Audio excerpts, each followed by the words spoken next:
નમસ્કાર વહાલા વિદ્યાર્થી મિત્રો, હું છું દિવ્યેશ ગાડિયા અને સ્વાગત કરું છું આપ સર્વનું આપની પોતાની યુટ્યુબ ચેનલ ઓશન કોચિંગ ક્લાસીસમાં અને લાવ્યો છું તમારી માટે ગાલા સ્વાધ્યાય પોથીનું સંપૂર્ણ સોલ્યુશન. જી હા વહાલા વિદ્યાર્થી મિત્રો, નવા વર્ષની નવી આવૃત્તિવાળી ગાલા સ્વાધ્યાય પોથી ધોરણ 10 લોન્ચ થઈ ચૂકી છે અને માત્ર આપણી YouTube channel ocean coaching classes પરથી તમને મળશે તેનું સંપૂર્ણ સોલ્યુશન. જેમાં આજે આપણે અભ્યાસ કરીશું ધોરણ 10 આપણો પ્રિય વિષય અંગ્રેજી, જેનું 8મું યુનિટ અવર ફેધર્ડ ફ્રેન્ડ્સ એટલે કે આપણા પીછાવાળા મિત્રો, આપણા પ્રિય પક્ષીઓ વિશે જે છે આ સરસ મજાનો આપણને પાઠ આપ્યો છે, જેનો આપણે આજે અભ્યાસ કરવાનો છે. અગાઉ આપણે યુનિટ નંબર 1 થી 7 સંપૂર્ણપણે ભણી ચૂક્યા છીએ. એની ગાલા સ્વાધ્યાય પોથીનો સંપૂર્ણ અભ્યાસ કરી ચૂક્યા છીએ. જો તમે તેના વિડીયોઝ નથી જોયા તો તેને લિંક નીચે વિડીયોના ડિસ્ક્રિપ્શન બોક્સ પર આપી હશે, તેને જરૂરથી જોઈ આવજો. તો ચાલો શરૂ કરીએ યુનિટ નંબર 8. વહાલા વિદ્યાર્થી મિત્રો, આપણી YouTube channel ocean coaching classes પરથી તમને ગાલા સ્વાધ્યાય પોથીનું ખાલી સોલ્યુશન નહીં, તમને મળવા જઈ રહ્યું છે તેનું સમજૂતી સાથેનું સોલ્યુશન. એટલે વહાલા વિદ્યાર્થી મિત્રો, વિડીયોને એન્ડ સુધી જોજો અને સાથે સાથે કમેન્ટ બોક્સમાં જવાબ પણ આપતા જજો. પહેલો પ્રશ્ન કહે છે, read the extracts and answer the question. Paragraph વાંચો અને પેરેગ્રાફના આધારે સવાલોના જવાબ આપવાના કહે છે. તો ચાલો પેરેગ્રાફ વાંચીએ અને સમજીએ. સૌથી પહેલું કામ પેરેગ્રાફને વાંચવાનું અને તેને સમજૂતી મેળવવાની. It is a fresh and pleasant morning. તાજગી ભરેલી ખુશનુમા સવાર હતી. Birds are chirping. પક્ષીઓ ચહચહાટ કરતા હતા, અવાજ કરતા હતા. And the wind is cool and calm. અને પવન જે છે ઠંડો અને શાંત હતો. Shubhangi with her family. Shubhangi એના પરિવાર સાથે is having tea and breakfast. ચા નાસ્તો કરી હતી in the garden. એના ગાર્ડનમાં. દેવાંગી. દેવાંગી જે છે શુભાંગી's sister મિત્રા's friend. દેવાંગી કે જે શુભાંગીની બહેન મિત્રાની ફ્રેન્ડ છે, has come to stay for a couple of days. તે દેવાંગી સાથે જે છે થોડાક દિવસો માટે અહીંયા રોકાવા માટે આવી હતી. બરોબર. કોણ? દેવાંગી જે છે એ શુભાંગીની બહેન મિત્રાની ફ્રેન્ડ છે. કોની ફ્રેન્ડ છે? એ મિત્રાની ફ્રેન્ડ છે. તો એ મિત્રાના ઘરે થોડાક દિવસો માટે, for a couple of days, થોડાક દિવસો માટે રોકાવા આવી હતી. Devangi is a student of second year zoology in MS university Vadodara. કે દેવાંગી જે છે એ MS યુનિવર્સિટી વડોદરામાં ઝૂલોજીના બીજા વર્ષમાં અભ્યાસ કરે છે. Shubhangi fascinated by the call of a birds. કે શુભાંગી જે છે એ આ પક્ષીઓના અવાજથી આકર્ષાય છે અને બોલે છે. શું બોલે છે? What a beautiful sparrow it is. કે કેટલી સુંદર ચકલી છે આ. Devangi promptly correct sir. Devangi તરત જ જે છે એને સુધારે છે, એની ભૂલ સુધારે છે. શું કહે છે? માય ડિયર, મારી વહાલી, it is not a sparrow. આ કોઈ ચકલી નથી. It is a tailor bird. આ તો દરજીડો છે. See, it's colour is yellowish green. જો એનો રંગ જે છે પીળાશ પડતો લીલો છે. And it is a smaller than a sparrow. અને આ ચકલી કરતા નાની પણ છે. ચાલો પહેલો સવાલ છે, વોટ ડઝ દેવાંગી સ્ટડી અને વેર. ચાલો, દેવાંગી શું ભણે છે અને ક્યાં ભણે છે? ઓકે, તો જો અહીંયા લખ્યું છે આપણને, બેઠો જવાબ આપે છે, Devangi is a student of second year zoology in MS university Vadodara.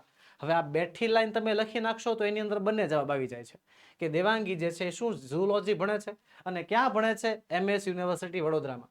બેઠી લાઈન લખી નાખશો તો પણ જવાબ આવશે અને વાક્ય રચના પ્રમાણે લખવું હોય તો પણ તમને જવાબ આવે છે. What does Devangi study. તો વોટ કાઢી નાખો, ડઝ કાઢી નાખો. ડઝ કાઢી નાખશો એટલે વાક્યમાં ક્રિયાપદનું SKES વાળું રૂપ કરવું પડે. Devangi studies. Devangi studies zoology.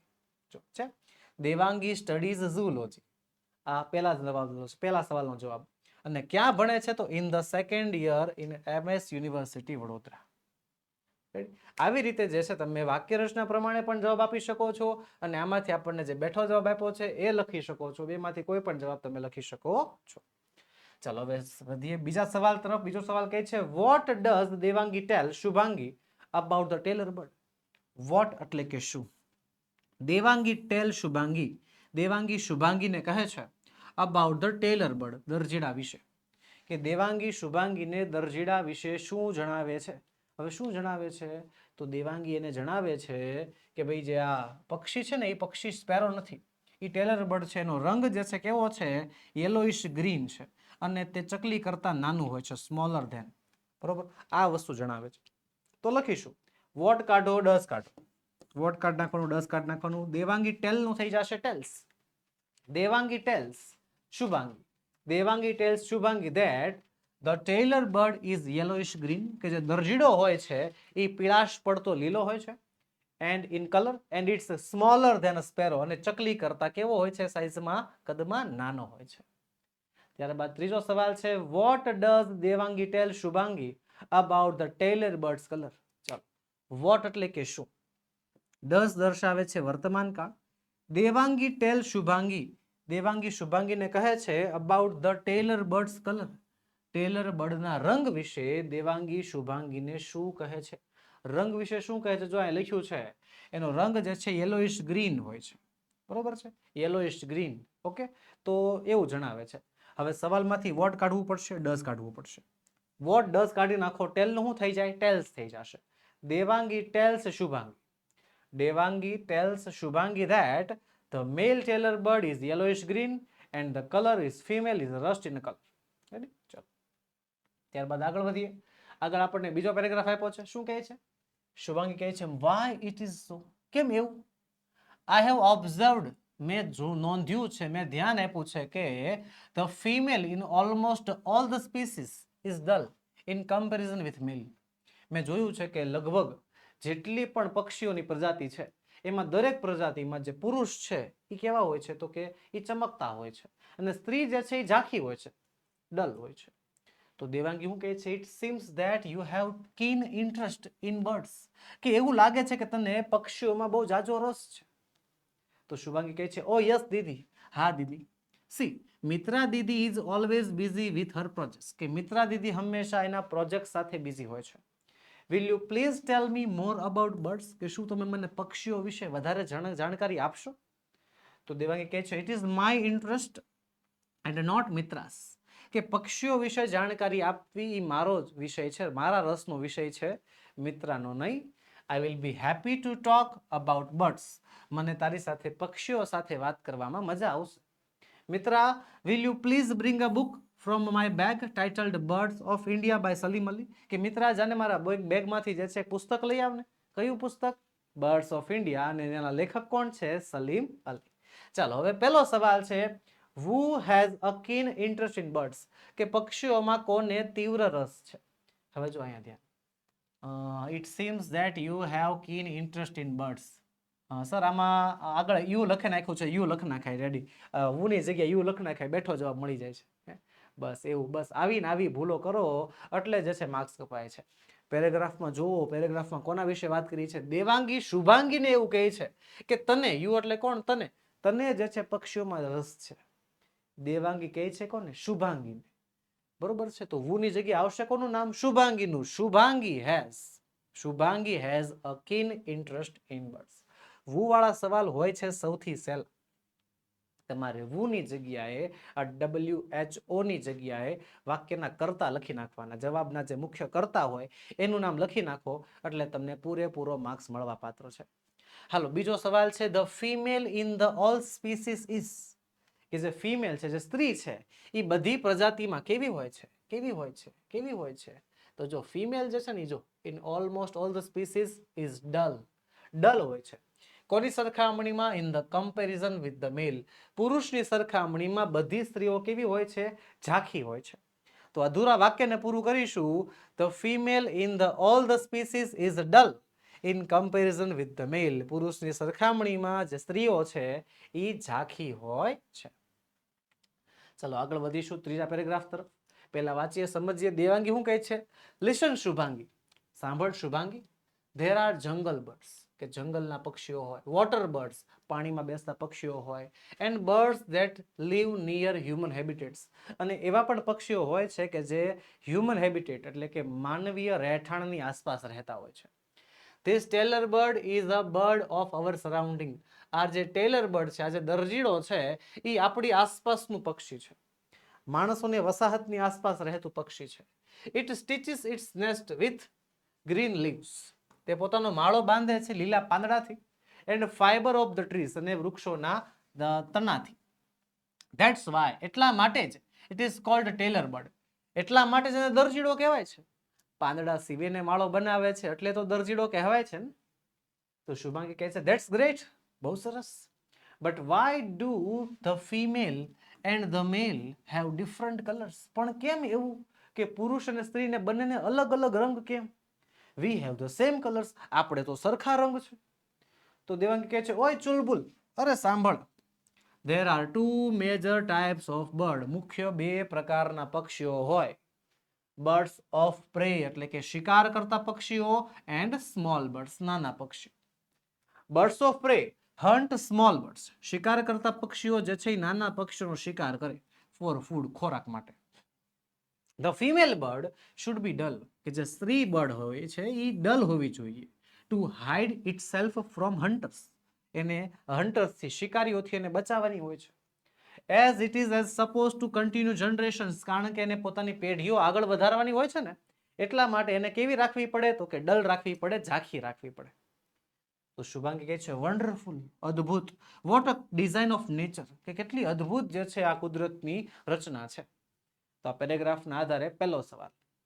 જો આ છે ને ક્રિયા, આ પદ્ધતિ, આ રીત જે તમને હાલમાં શીખવાડું છું, એ રીત અતિશય ઉપયોગી છે અને એને જ ફોલો કરવાની છે. પેરેગ્રાફમાંથી સવાલ જવાબ લખવા હોય તો બસ આવી રીતે પહેલા પેરેગ્રાફ વાંચવાનો, એને એસેસિનેટ કરવાનો, એને સમજવાનો અને પછી જ સવાલમાં આગળ વધવાનું.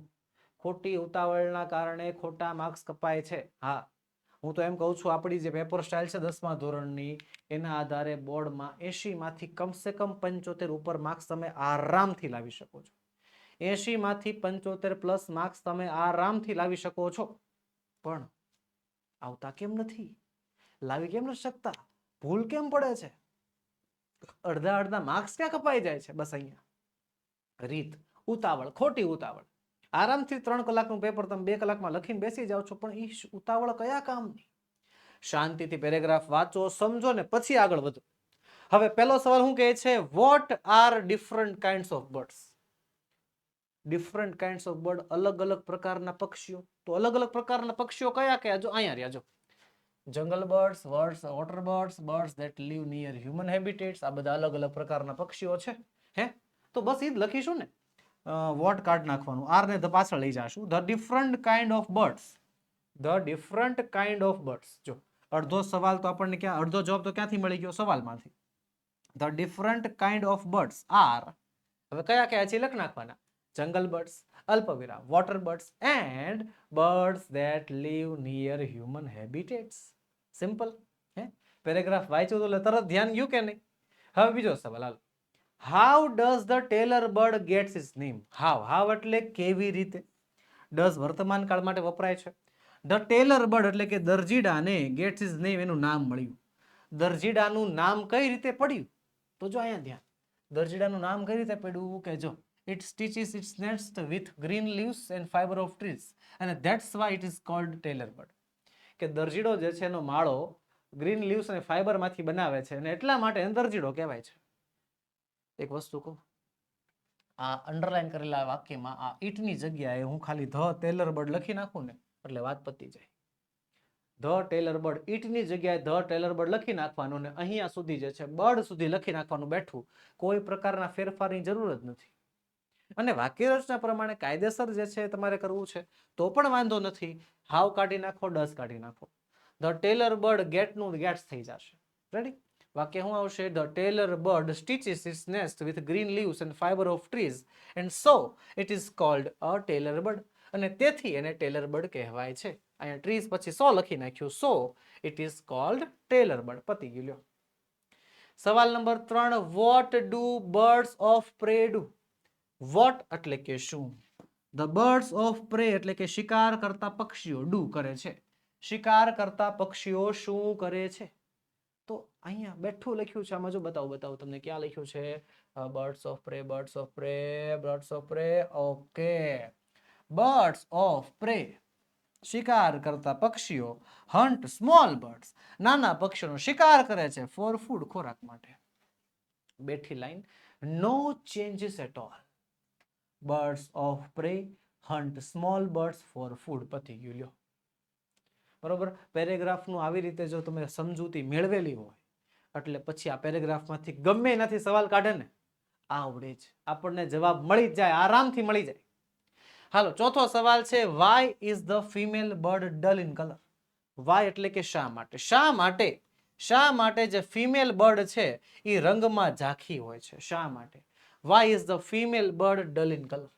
તો શા માટે ઝાંખી હોય છે? જો અહીંયા છે, જો શા માટે ઝાંખી હોય છે? The female bird should be dull to hide itself from hunters as it is supposed to continue generations. કે જે ફિમેલ બર્ડ જે છે એને ઝાંખી રાખવામાં આવે છે, ઝાંખી હોય છે કારણ કે એને શિકારીઓથી બચવાનું હોય છે, અને એનું કારણ એ છે, શિકારીથી બચવાનું કારણ એ છે કે એને પોતાની જનરેશન આગળ વધારવાની હોય છે.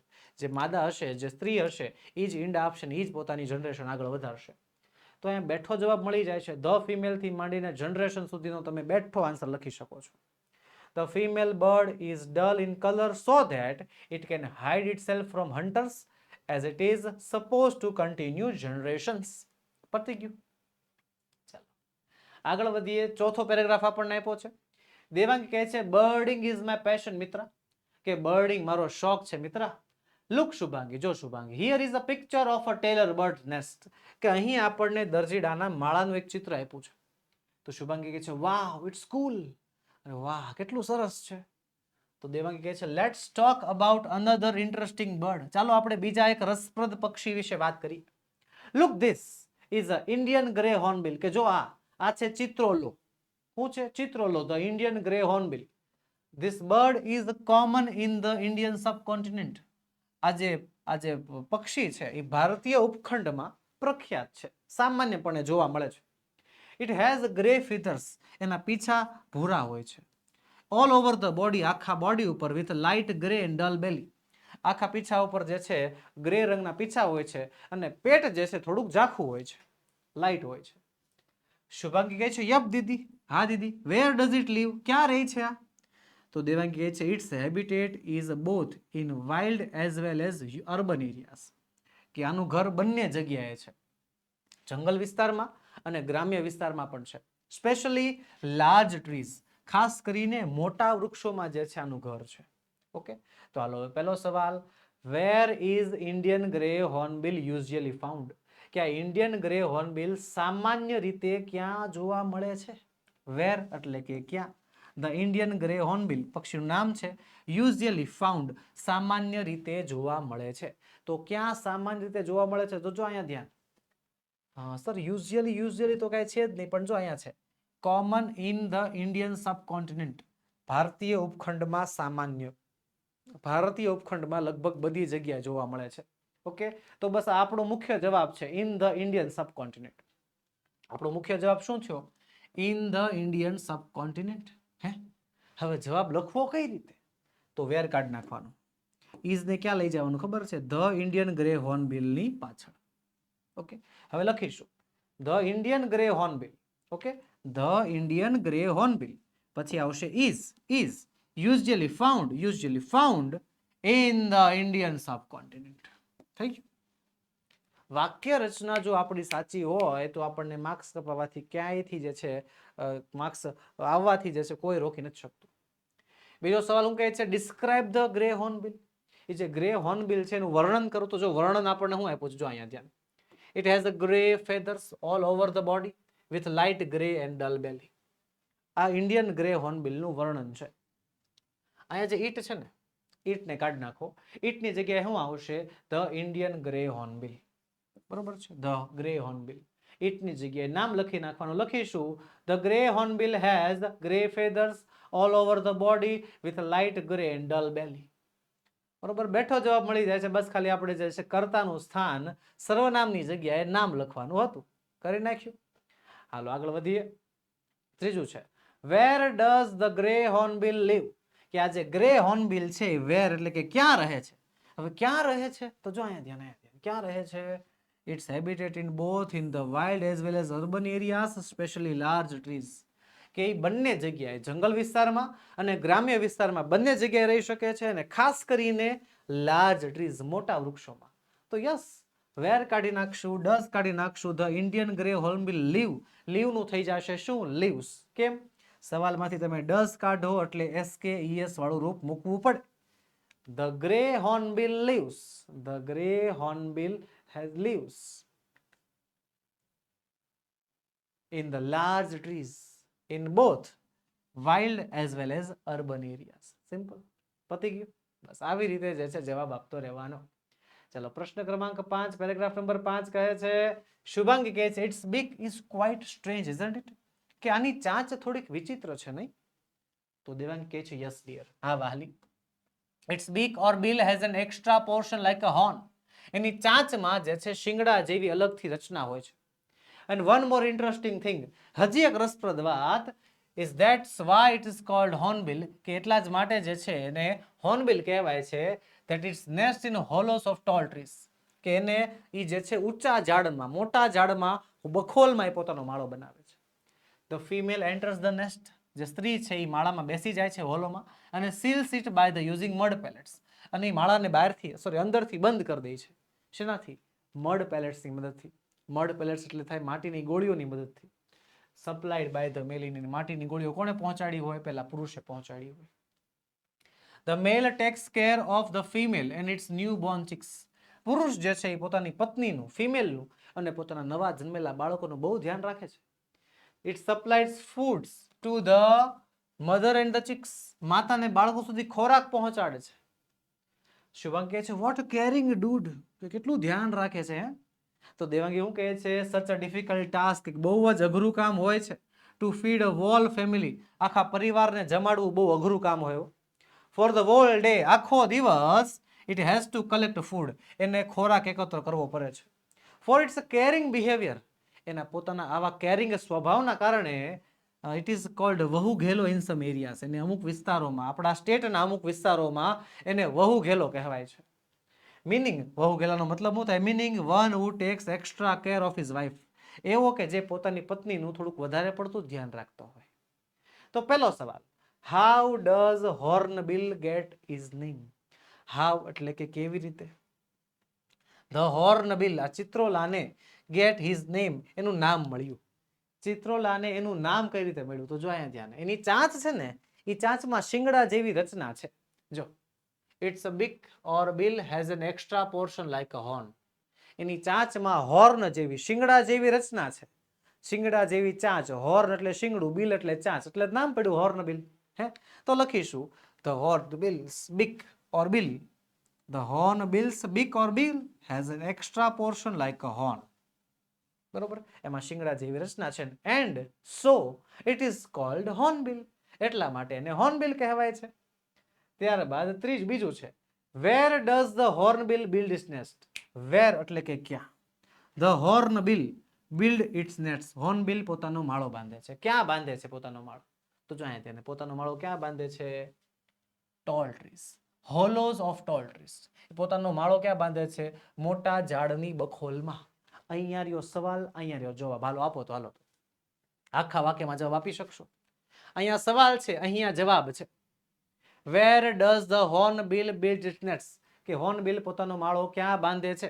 આખા સવાલમાં જવાબ આપવાનો. ચાલો ફટાફટ કમેન્ટ બોક્સમાં જે છે તમારે જવાબ આપવાનો. ચાલો ફટાફટ આપો હાલો.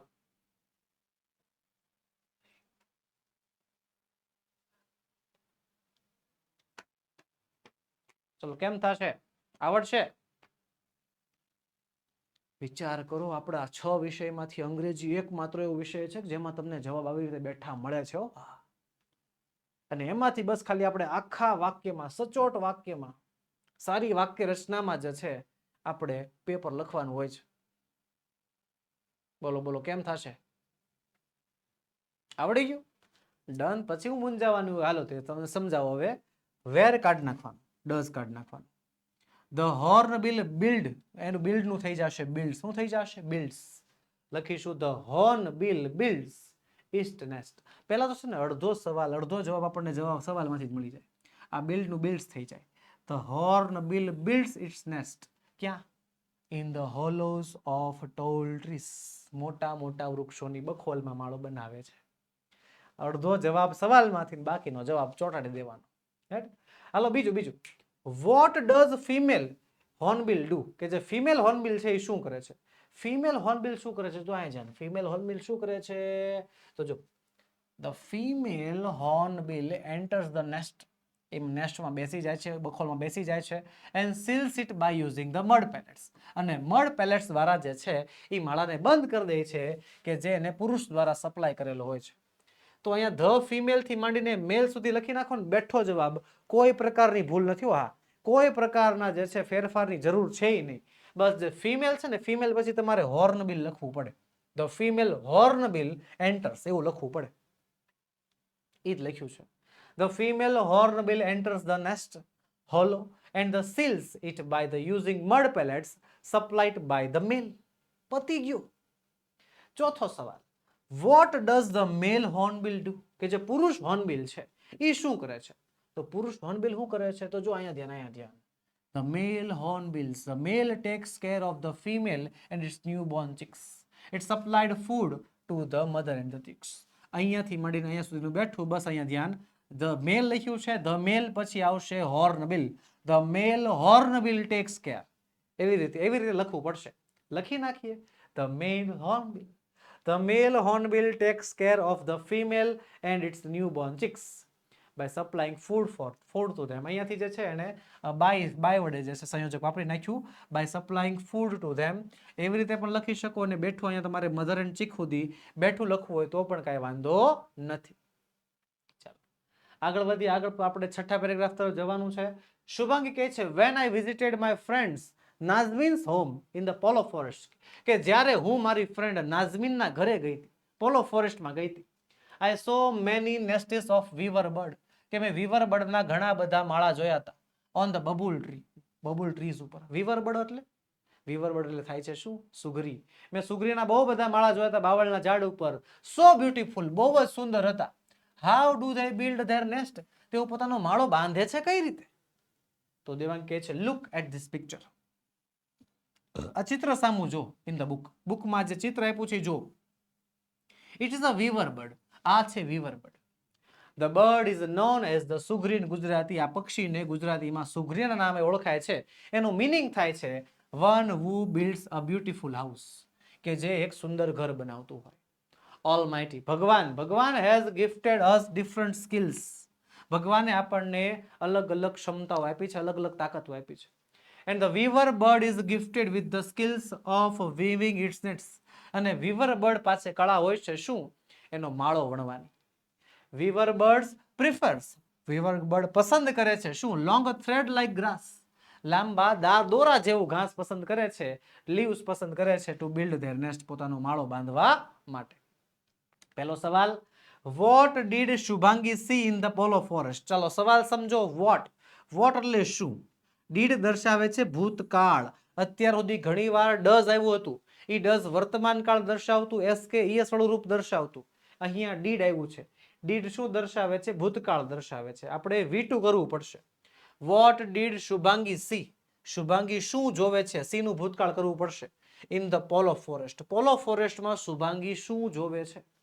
તો જો આ લખ્યું છે, અહીંયા વાક્ય લખ્યું છે કે I saw many nests of weaver bird on the babul trees. કે શુભાંગીએ જે છે વીવર બર્ડના માળા જોયા હતા બાવળના ઝાડ ઉપર. એને કોના? તો કે સુગરીના માળા જોયા હતા. રેડી? હવે જો વોટ કાઢી નાખવાનું, ડીડ કાઢી નાખવાનું. શુભાંગી સી નું ભૂતકાળ કરવું પડશે. સી નું ભૂતકાળ થઈ જશે શું? સો થઈ જશે. તો લખીશું શુભાંગી સો. શુભાંગી સો. અને હું જોયું તું એને? Nests of weaver birds, many nests of weaver bird, many nests of weaver birds. તો Shubhangi saw many nests of weaver birds. અને ક્યાં જોયા હતા? On the babul trees, on the babul trees. પછી સવાલ, in the Polo forest, in the Polo forest. આવી રીતે perfect વાક્ય રચના સાથે જવાબ લખવાનો. ઓકે, હાલો આગળ. બીજું છે, what is the weaver bird called in Gujarati. Weaver બર્ડને ગુજરાતીમાં શું કહેવાય? હા યાર, સુગરી ઇન ગુજરાતી.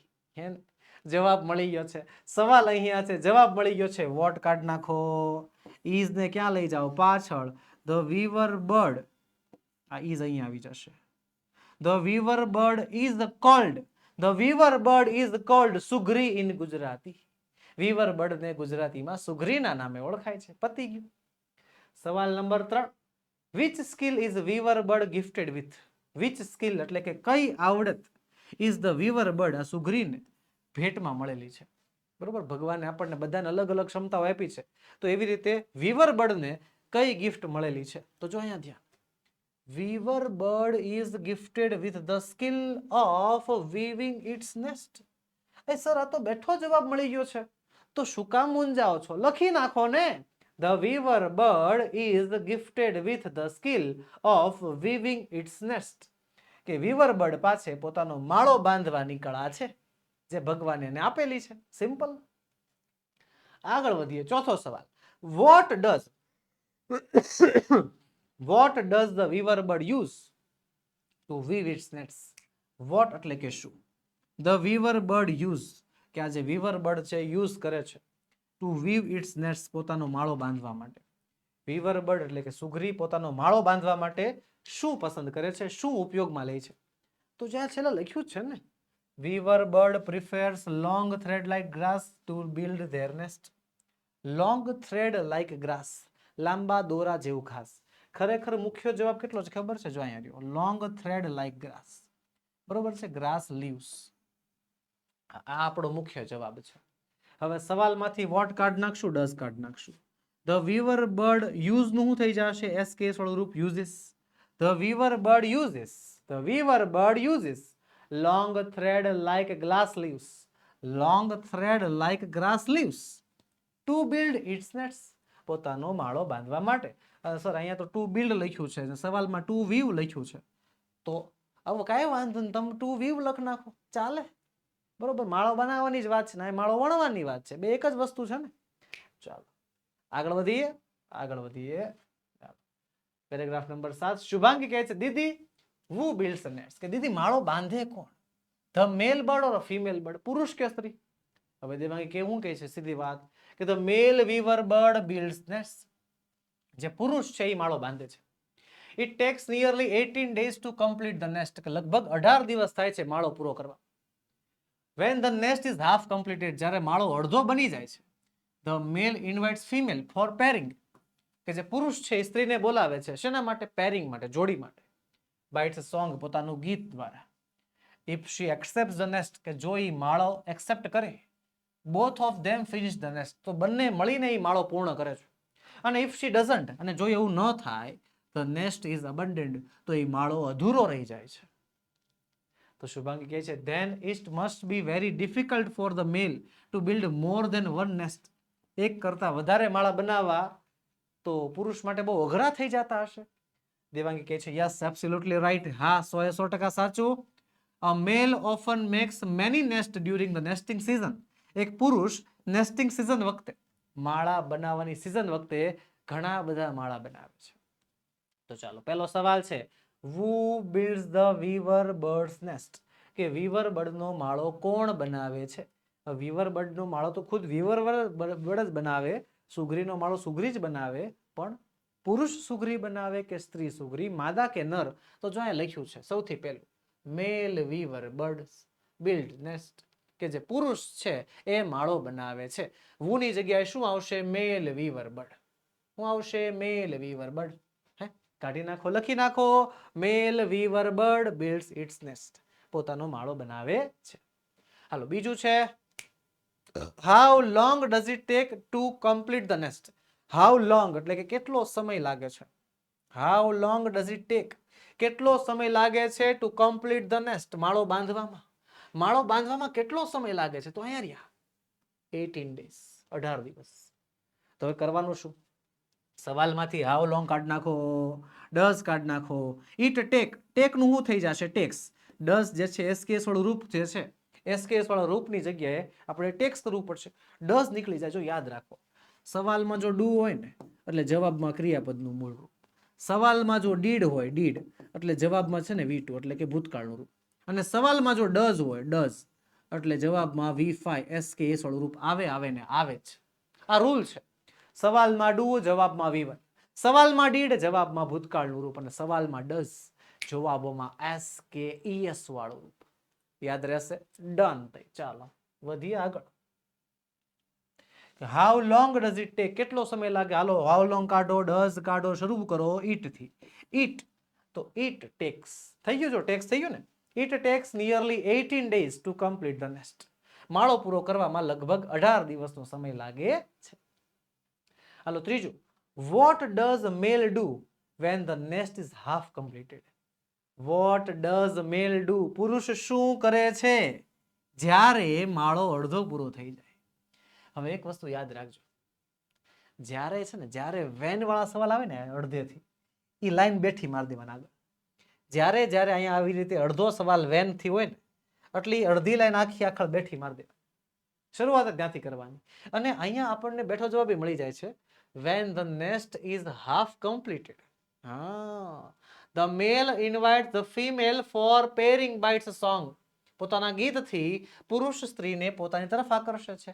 when થી માંડીને song સુધી બેઠું લખી નાખો, બેઠો.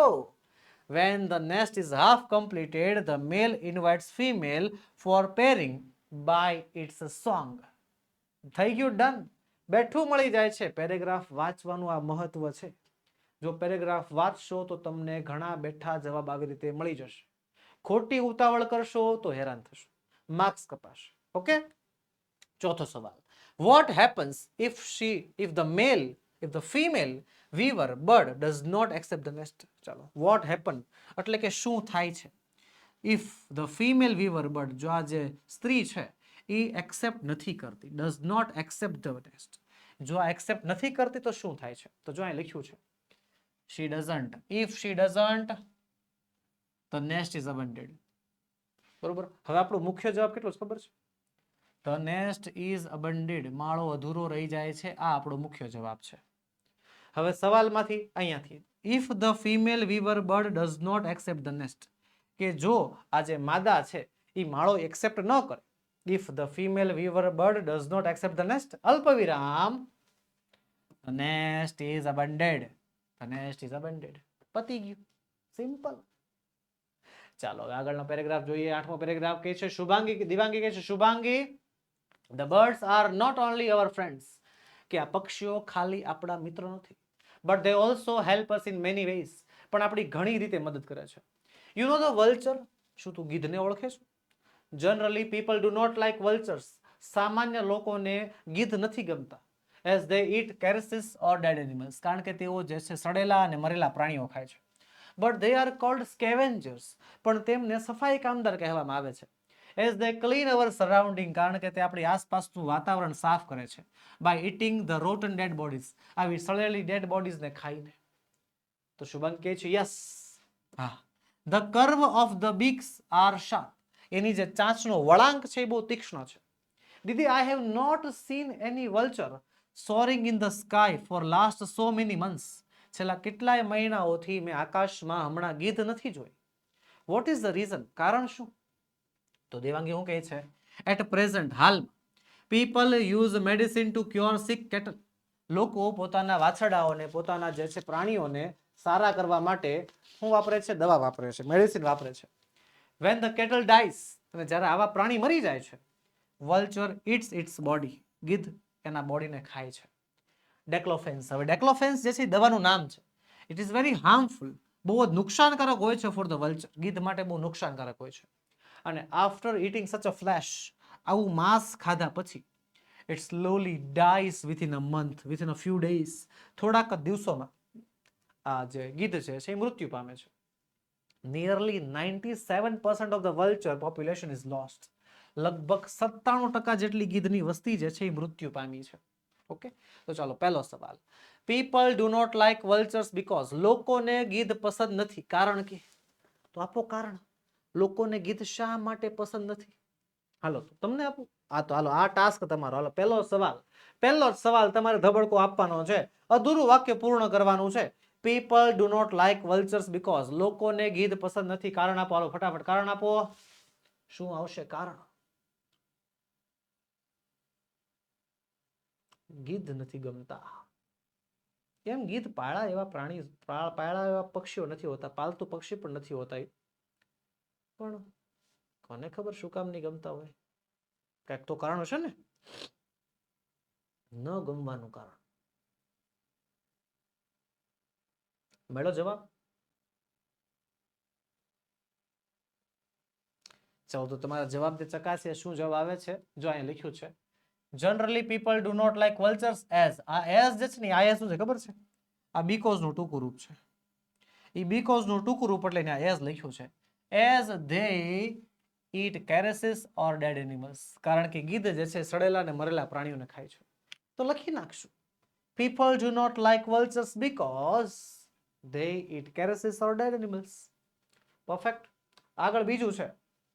Why are vultures called scavengers? કે શા માટે ગીધને scavengers કહેવાય છે? શા માટે? હવે એને scavengers કહેવાનું કારણ શું છે? તો scavengers કહેવાય છે કારણ કે શું કહે છે? They clean our surroundings. આપણા આસપાસના વાતાવરણને સાફ કરે છે by eating the rotten dead bodies. આવી સડેલી dead bodies ને ખાય. તો લખીશું y કાઢ નાખો, r કાઢ નાખો. r ને જે છે આ બાજુ લઈ જાઓ. y કાઢ નાખો ને r ને લઈ જાઓ આ બાજુ. The vultures are called scavengers. The vultures are called scavengers. ગીધને જે છે scavengers કહેવાય છે કારણ કે they clean our surrounding by eating the rotten dead bodies. આવી સડેલી ગળેલી જે છે dead bodies ખાઈને જે છે એ પોતાનું ગુજરાન ચલાવે છે એટલા માટે. ચાલો ત્યારબાદ the beak of the vulture. The beak of the vulture. વલ્ચરની ચાંચ, ગીધની ચાંચ કેવી હોય છે? કેવી હોય છે? અધૂરું વાક્ય છે. કેવી હોય છે? બહુ તીક્ષ્ણ હોય છે. The beak of the vulture is designed to tear flesh. A design કરવામાં આવે છે શેના માટે? ફ્લેશને ફાડવા માટે, માંસને ફાડવા માટે, ચીરવા માટે from the dead bodies. ત્યારબાદ ચોથું છે શું? આગળ નવમો સવાલ, નવમો પેરેગ્રાફ. દેવાંગી કહે છે they have left us because we have destroyed their homes. કે તેઓ આપણને છોડીને જતા રહ્યા છે કારણ કે આપણે તેમના ઘર બરબાદ કરી નાખ્યા. ચકલીની વાત કરે છે. શુભાંગી કહે છે હાઉ? કેવી રીતે? I haven't done that mischief. મેં એવી કોઈ રમત કે કોઈ મસ્તી નથી કરી. દેવાંગી કહે છે નો નો નો નો નો સ્વીટ હાર્ટ. ના વાલી એવું નહીં. Actually we have designed our home, our houses in such a way. કે આપણે આપણું ઘર એવી રીતે ડિઝાઇન કર્યું છે કે that the birds cannot enter into the house. કે પક્ષી ઘરની અંદર પણ પ્રવેશી શકતા નથી. We do not allow them to nest in our premises. આપણે એમને આપણા વિસ્તારમાં, આપણા ઘરમાં માળો બનાવવાની પરવાનગી નથી આપતા. They feel safe living with us. એમને આપણી સાથે રહેવું બહુ ગમતું. અને that's why we call them the house sparrow. અને એટલા માટે તો આપણે એને house sparrow કહેતા. શુભંગ કહે છે well I want them back. મારે પાછી જોઈએ, ચકલીઓ પાછી જોઈએ. and I am sure my friends will also help me. મને વિશ્વાસ છે મારા મિત્રો પણ મારી મદદ કરશે. તો દેવાંગી હું કહે છે okay you can prepare sparrow nests with the help of cardboard boxes. તમે પુઠ્ઠાની મદદથી, પુઠ્ઠાના બોક્સની મદદથી જે છે સ્પેરો નેસ્ટ, ચકલીના માળા બનાવી શકો છો. Do not bird feed ગાંઠિયાસ. કે પક્ષીઓને ગાંઠિયા નહીં ખવડાવવા. It is very harmful to their stomach. એમના પેટ માટે બહુ નુકસાનકારક હોય. Put some grains. અમુક અનાજ આપો જેમ કે રાઈસ એટલે કે ભાત છે, મિલેટ બાજરો છે, એવું કંઈક આપો. And water in a dish. એક ડિશમાં, એક વાટકીમાં, એક થાળીમાં જે છે થોડું પાણી મૂકો. હાલો પહેલો સવાલ. Why have the sparrows left us? Why એટલે કે શા માટે? શા માટે have જે છે એ પૂર્ણ વર્તમાન કાળ દર્શાવે છે. જો have ને V3 આપેલું છે. The sparrows એટલે કે ચકલીઓ left us. શા માટે આ ચકલીઓ આપણને છોડીને જતી રહી? શા માટે? તો જો અહીંયા લખ્યું છે, બેઠું લખ્યું છે they have left us because we have destroyed their homes. આ જે ધ્યેય છે ને, આ ધ્યેયની જગ્યાએ હું લખ નાખવાનું છે the sparrows. The sparrows have left us because we have destroyed their homes. બેઠો જવાબ મળી જાય છે. અને બેઠો જવાબ મળે છે એવું કામ ખબર છે? આ વાંચો છો ને એટલે પેરેગ્રાફનું વાંચન ફરજિયાત એટલા માટે કહું છું કે એનાથી જ આ સાચી પદ્ધતિ છે. સૂચનામાં પણ લખે છે read the extracts and answer the question. Paragraph વાંચો અને એના આધારે સવાલના જવાબ આપવાના હોય છે. ઓકે, ચલો આગળ છે બીજો સવાલ. We have designed our homes. આપણે આપણા ઘર એવી રીતે ડિઝાઇન કર્યા છે in such a way that, એવી રીતે બનાવ્યા છે કે, એવી રીતે બનાવ્યા છે કે, હવે જો આપણે આપણા ઘર we have designed our homes in such a way that, such a way that the birds cannot enter into the house. બેઠી લાઈન મળી ગઈ. લખી નાખવાનું the birds cannot enter into the house. બરોબર છે. અને જે છે આપણા ઘરમાં આવીને માળો પણ બનાવી શકતા નથી. ત્યારબાદ ત્રીજો સવાલ. what should we offer to the birds? આપણે પક્ષીઓને શું આપવું જોઈએ? તો શું આપવું જોઈએ? તો જો પહેલી વસ્તુ તો ગાંઠિયા આપવાના નથી. શું આપવાનું છે? તો એને તમે ગ્રેઇન્સ આપી શકો, જેવા કે રાઈસ, મિલેટ જેવા, અને એને પાણી આપી શકો છો. હે, તો એટલી વસ્તુ જે છે આપણે એને આપી શકીએ છીએ. We should offer grains. આપણે એને અનાજના દાણા જેવા કે રાઈસ એન્ડ મિલેટ, આ ભાત અને બાજરો આપી શકીએ છીએ. And some water in a dish, અને એક ડિશમાં થોડુંક પાણી જે છે પક્ષીઓને આપી શકીએ છીએ. સિમ્પલ. ચાલો આગળ વધીએ. 10મો પેરેગ્રાફ છે. શુભાંગ કહે છે, please tell me about migratory birds, કે મને સ્થળાંતર કરતા પક્ષીઓ વિશે જણાવો. તો દેવાંગ કહે છે, વેલ શુભુ, એવરી યર, દર વર્ષે, we have thousands of birds as our guest from Europe. આપણે હજારોની સંખ્યામાં પક્ષીઓ આવે છે યુરોપથી મહેમાન તરીકે. સાઇબેરિયાથી આવે છે, એન્ડ અધર કોલ્ડ કન્ટ્રીઝ, બીજા ઠંડા દેશોમાંથી આવે છે. બર્ડ્સ જેવા કે pelicans, cranes, various ducks and rosy pastor travelled thousand of kilometres to fly to India. હજારો કિલોમીટર ઉડીને જે છે ભારતમાં આવે છે. તો શુભાંગ કહે છે, રોઝી પેસ્ટર, આ નામ તો સાંભળેલું લાગે છે. This name sound sweet. What is that? તો દેવાંગ કહે છે, it is a bird like our myna. આપણી મેના જેવું પક્ષી છે. Rosy pastor is vaiya in Gujarati. Rosy પેસ્ટરને ગુજરાતીમાં વૈયાના નામે ઓળખાય છે. It's colour is dull brown. એનો રંગ જે છે આછો બ્રાઉન હોય છે અને પિંક હોય છે. તો શુભાંગ કહે છે, it is the same one I see during the winter, કે આ એ જ પક્ષી છે કે જે મેં શિયાળામાં જોયું હતું. ફ્લાઇંગ ઇન ધ ફ્લોક, કે ટોળામાં ઉડતું હતું. તો દેવાંગી શું કહે છે, ગુડ ઓબ્ઝર્વેશન, સારું નિરીક્ષણ છે. This bird arrives in India in June July and from Europe. યુરોપથી જે છે આ પક્ષી જૂન જુલાઈમાં આવે છે અને રિટર્ન્સ પાછું જાય છે ક્યાં? માર્ચ એપ્રિલમાં. ઓકે, હાલો. તો પહેલો સવાલ છે, what are the migratory birds. સૌથી પહેલો સવાલ, વોટ એટલે કે શું, માઇગ્રેટરી બર્ડ્સ સ્થળાંતર કરતા પક્ષીઓ. આ સ્થળાંતર કરતા પક્ષીઓ એટલે શું? તો સ્થળાંતર કરતા પક્ષીઓ એટલે કે મહેમાન પક્ષીઓ, યાયાવર પક્ષીઓ. શું લખીશું? જોજો અહીંયા ધ્યાન. Thousand of birds of our guest, મહેમાન તરીકે આવતા પક્ષીઓ હોય એને શું કહેવાય? Migratory birds. તો લખીશું birds that travel to India every year. પક્ષીઓ કે જે ઇન્ડિયામાં આવે છે દર વર્ષે. From other cold countries are called migratory birds. ત્યારબાદ સવાલ નંબર બીજો છે, from where do the migratory birds come. From where એટલે કે ક્યાંથી આ જે માઇગ્રેટરી બર્ડ્સ છે એ ક્યાંથી આવે છે?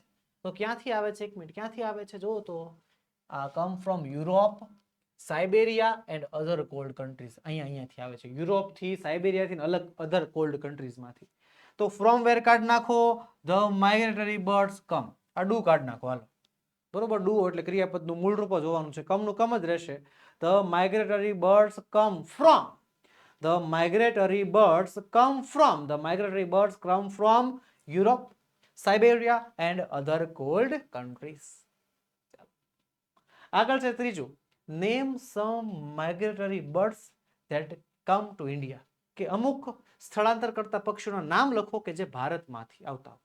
અમુકના. તો જો અહીંયા રહ્યા, પેલિકેન્સ, ક્રેન્સ, વેરિયસ ડક્સ અને રોઝી પેસ્ટર. અહીંયા નામ લખીએ. Some migratory birds that come to India. બરોબર, અમુક some migratory birds that come to India. અડધો તો સવાલ આપણને જવાબમાંથી મળી ગયો. જો કેવા? તો કે જો લખ નાખવાના, pelicans, cranes, various ducks and rosy pastor. Simple. પેરેગ્રાફમાંથી જ વહાલા વિદ્યાર્થી મિત્રો ખરેખર જવાબ મળે છે. કોઈ જ પ્રકારની વધારાની એક્સ્ટ્રા મહેનત ખરેખર નથી કરવી પડતી.